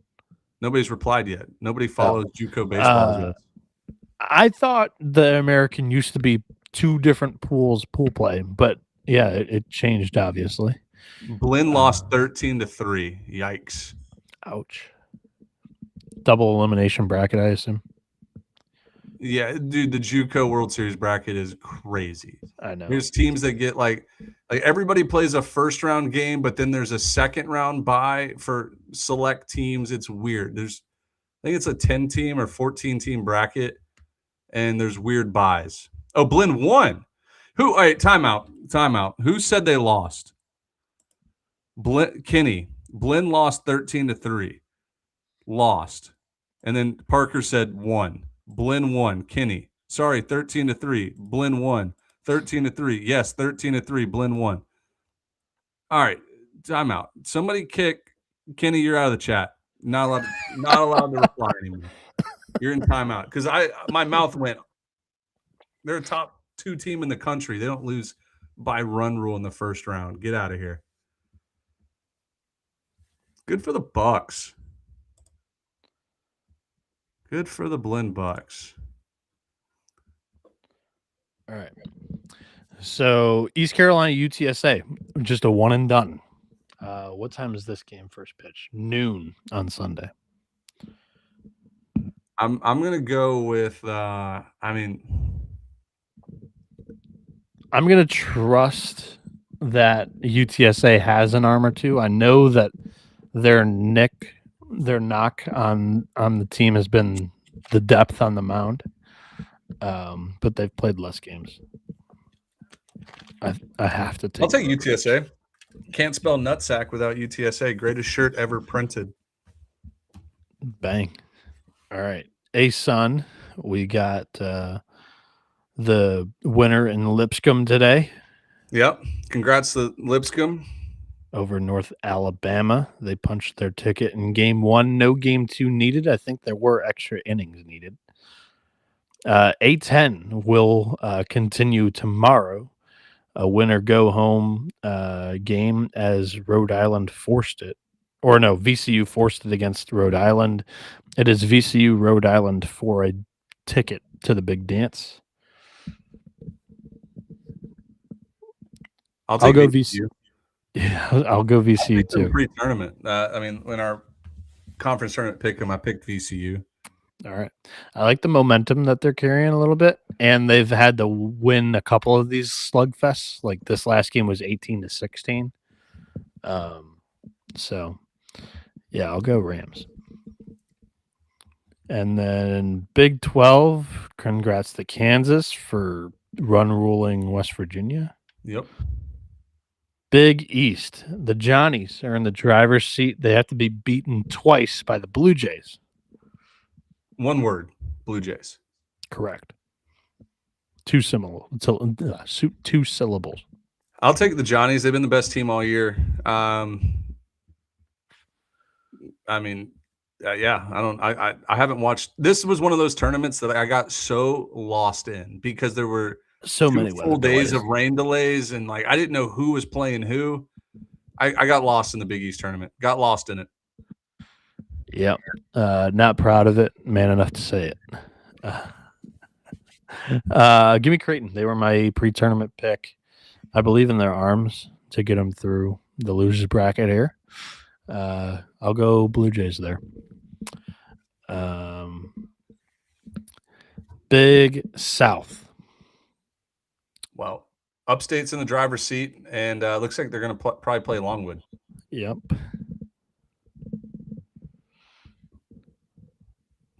You know what? I'm gonna go High Point. I think High Point comes back and wins. Same thing. I think High Point comes back and wins this, and then they shock the world tomorrow, win 2.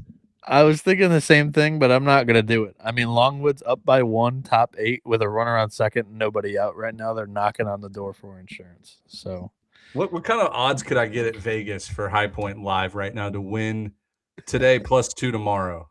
Probably plus, because they would end up being favored in both games tomorrow. But right now they're probably plus 250 to win this game. So let's call it plus 400. All right. I will go Upstate. Coach Sweeney getting it done for the second year in a row. That would be a hell of a coaching story, by the way. He replaced like 33 guys.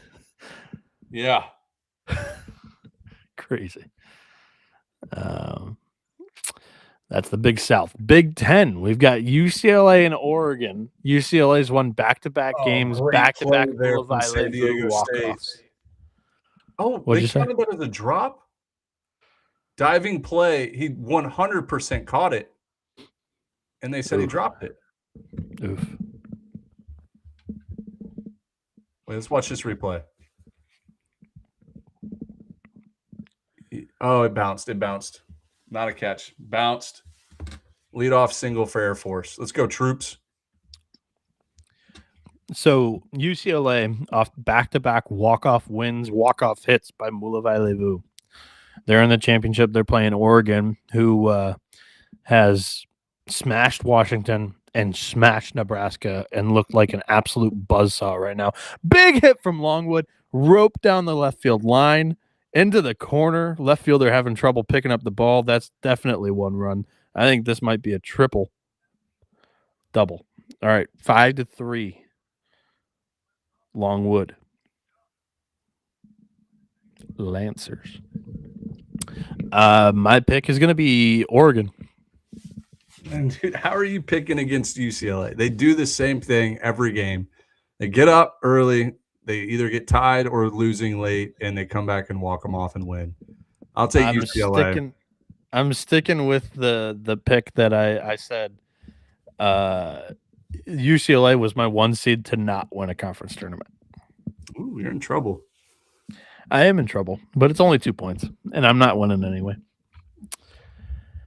All right, and then Big West. We got a rematch tomorrow between UC San Diego and Cal Poly. Longwood long bomb. No way. 7-3 Lancers. Oh no, the wheels have fallen off. The 11.7 Ben Upton jinx has landed on the Panthers, and the wheels have just timbered, caved in. That wagon is too heavy.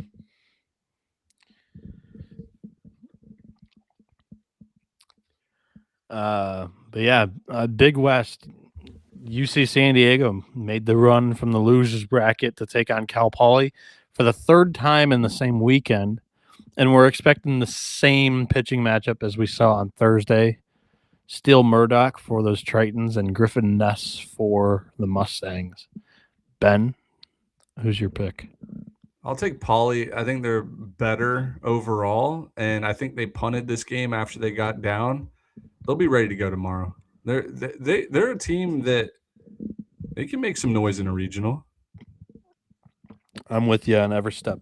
I totally agree with that analysis, and I think that they're better suited to like win not only like a regional in the NCAA tournament, but like this is only their fourth game of the weekend, and I think they're better suited than Tritons are for what comes after the starting pitching. But UCSD's offense is just as good as Cal Poly's, I think.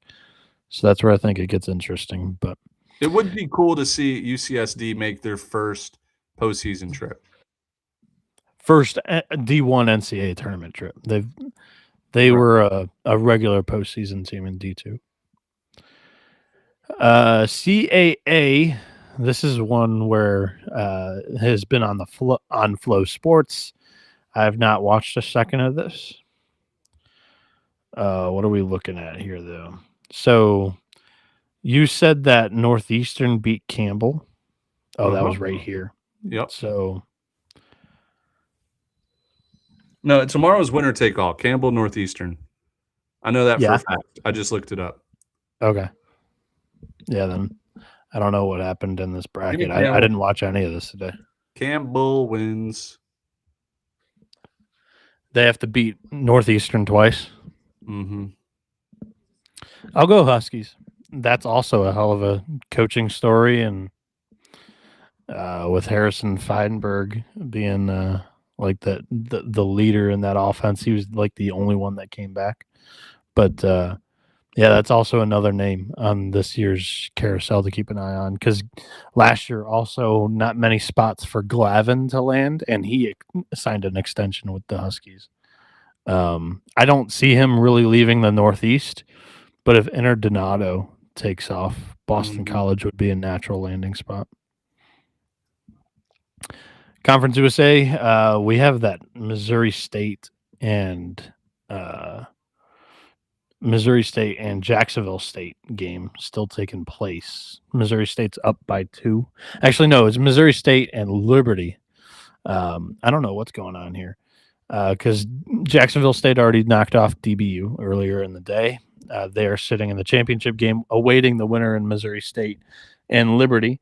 Liberty's up 6-4 in that one.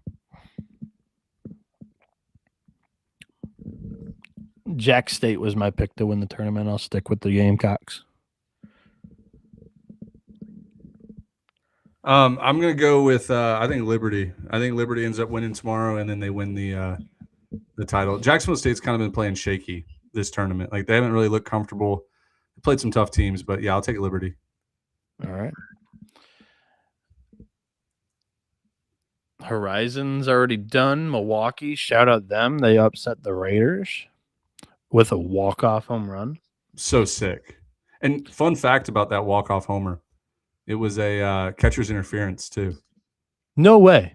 Yeah. He actually hit it out on a catcher's interference. Yeah, I was texting with Coach Wagner, and he was like, yeah, it's crazy because it was catcher's interference. Like, they called it on the field, blah, blah, blah, and the ball just went out. So even if they would have caught it, he would have advanced to first, which would have been even more dramatic.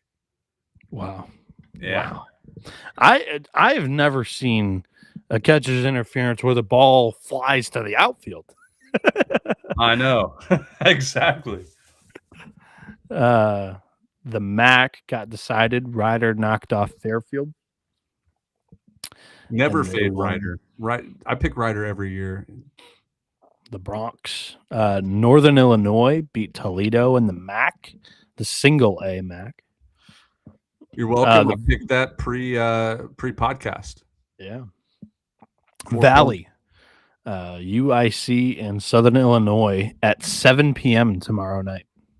That must be – wait, what? No, that can't be right.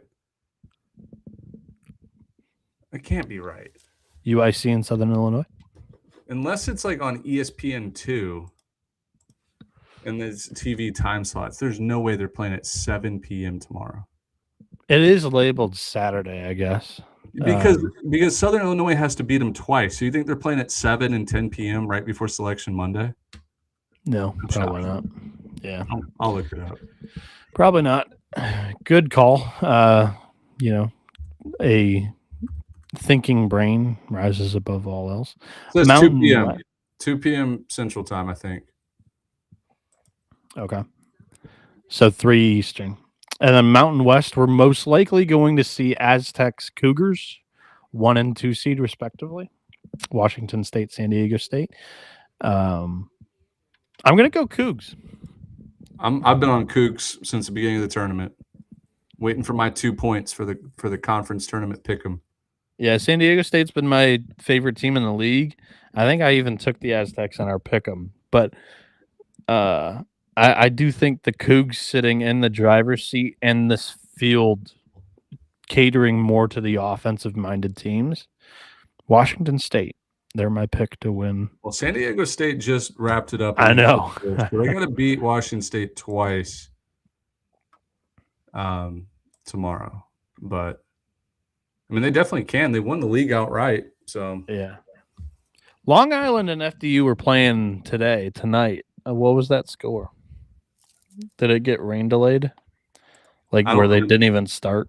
I don't think they played tonight. Now, They were supposed to. ESPN Plus had it on the ticker or whatever. Am I keeping up with the NEC? Not as much. Let me look. There was no final, so I would expect this to be. This is a Long Island has to lose 2 in order for FDU to get the. That's correct. They have to play 2 tomorrow in Augusta, New Jersey.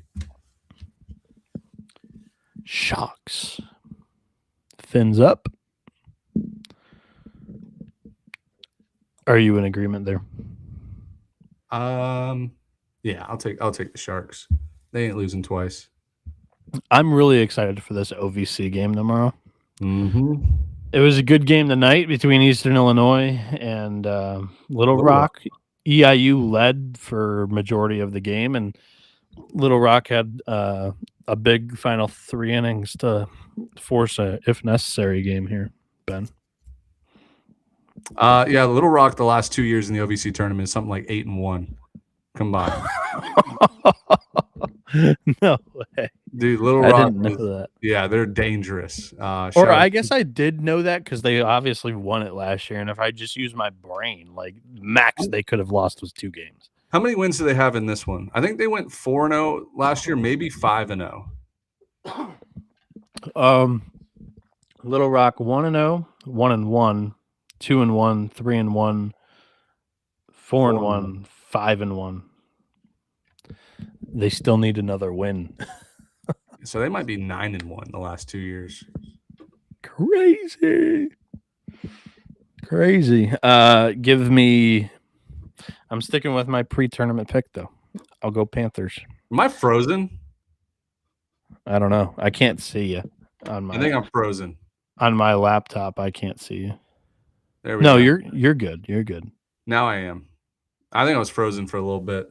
Like my second monitor froze right after that Mountain West game ended. I'm sharing my my screen, so all I see is what I'm looking at, and I don't see the restream. I'm picking Little Rock. I'll take Little Rock again. All right, we're going head to head there. I got EIU. Holy Cross won the Patriot League over Bucknell. That happened earlier in the week. SEC tomorrow championship game is Georgia and Arkansas won that second game, right? Yeah, I took Arkansas on our Pick'em show for 7 points. Need them bad. Yeah, give me the Hogs. Hello. They win tomorrow. They're hosting. Guaranteed. I went dogs on the college baseball experience show, but I picked Kentucky for our exercise because I wanted the 13 points. So yeah, I'm going to stick with Georgia, who was the 1 seed coming in the tournament. I believe the 1 seed in the SEC tournament has won this thing like 3 of the last 5 years. Yep. So make it 4 of the last 6. And if my pick holds with Georgia, Then we've got SoCon. Shout out to Citadel. First time since 2010. And guess what, dude? They deserved to win that, and nobody was beating them that tournament. You could feel it in the atmosphere. You said it day one. That Citadel was running it. Yeah, they played such great baseball. 4 days. They won 1, 2, 3, 4, 5 games. They went 5-0. And they did it without really hitting bombs, but they just tacked on runs. Single teams to death, and they walked, and they bunted, and they reached on errors. Everything broke perfect. Like, they deserved to win that tournament. I was going to be a little upset if Samford won the tournament because nobody was going to beat Citadel. In Samford's defense, they did run the table too. Yeah, Samford played good, but Samford 13-1, 9-5, 5-1 tournament several times. It was good to see new blood for the Citadel. And I think Citadel can compete in a regional too. Dude, they're 41 RPI. Yeah. They play like they did this weekend. They'll win the regional next year. I don't care where they go. Next year? You're already counting them in next year's NCAA tournament? No, this year's. I know. You said next year. Oh, I meant this year's. Next week. Lamar got it done in 2 games at home in Beaumont. First time in 16 years, just like the Citadel. Hell yeah. Sunbelt.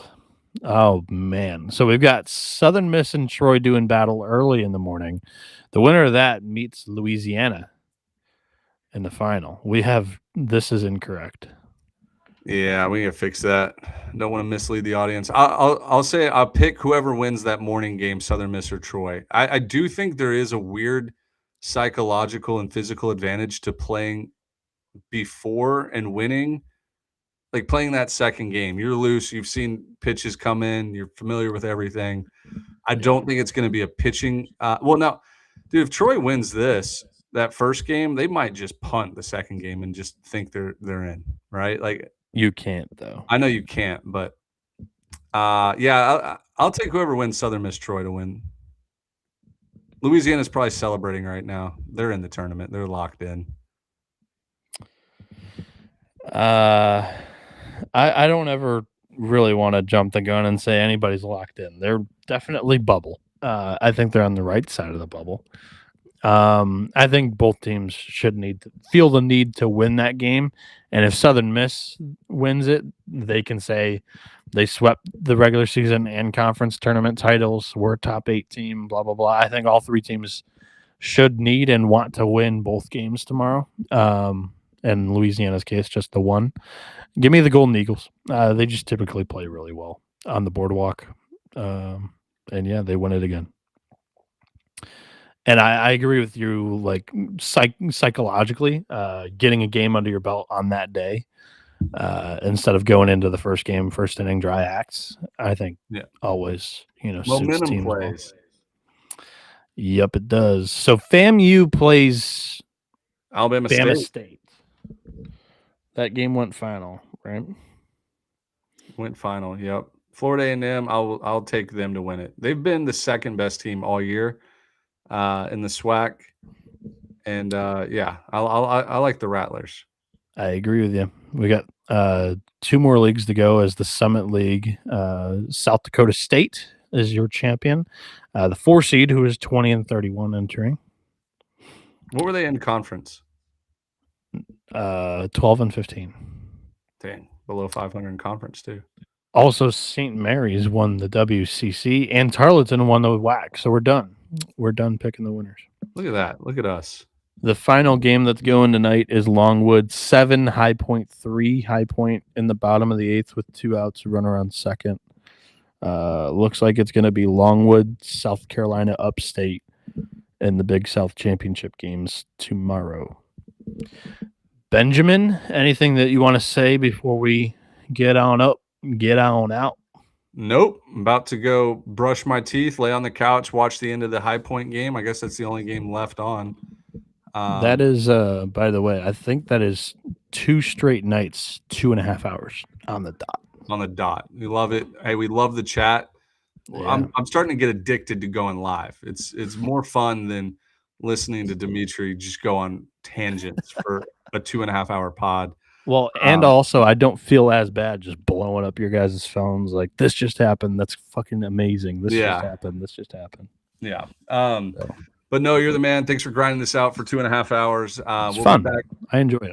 The next couple days, have your alerts ready because we might go live at 6 p.m. Like we might go live whenever. I think the regional hosting sites are announced 8:30 Eastern on Twitter. They do it in a weird way where it's alphabetical. I will be live at that point. We could do it on the 11.7 channel or we can do it on the College Experience, but that'll be the third straight year that I have Rocco on a live stream reacting to those hosts. Rocco Miller, for those that don't know, college basketball bracketologist. Yeah, we've done that. This will be 3 straight years on the College Experience. And we got really nice feedback last year from 2 of the people on the selection committee that Rocco has relationships with. Really? So. Good, dude. That's awesome. Yeah, Rocco came on our show, the podcast last year, and we filled out a field of 64. It was fun. He's really good at what he does. Yeah. Yep. Very cool. So yeah, that's my plan tomorrow at 8:30. We can do it on 11.7. We can do it on TCE. But yeah, I assume that those night games, if there's any, if necessaries that are happening, will be back on live. Right. Cool. All right. Well, we love you guys.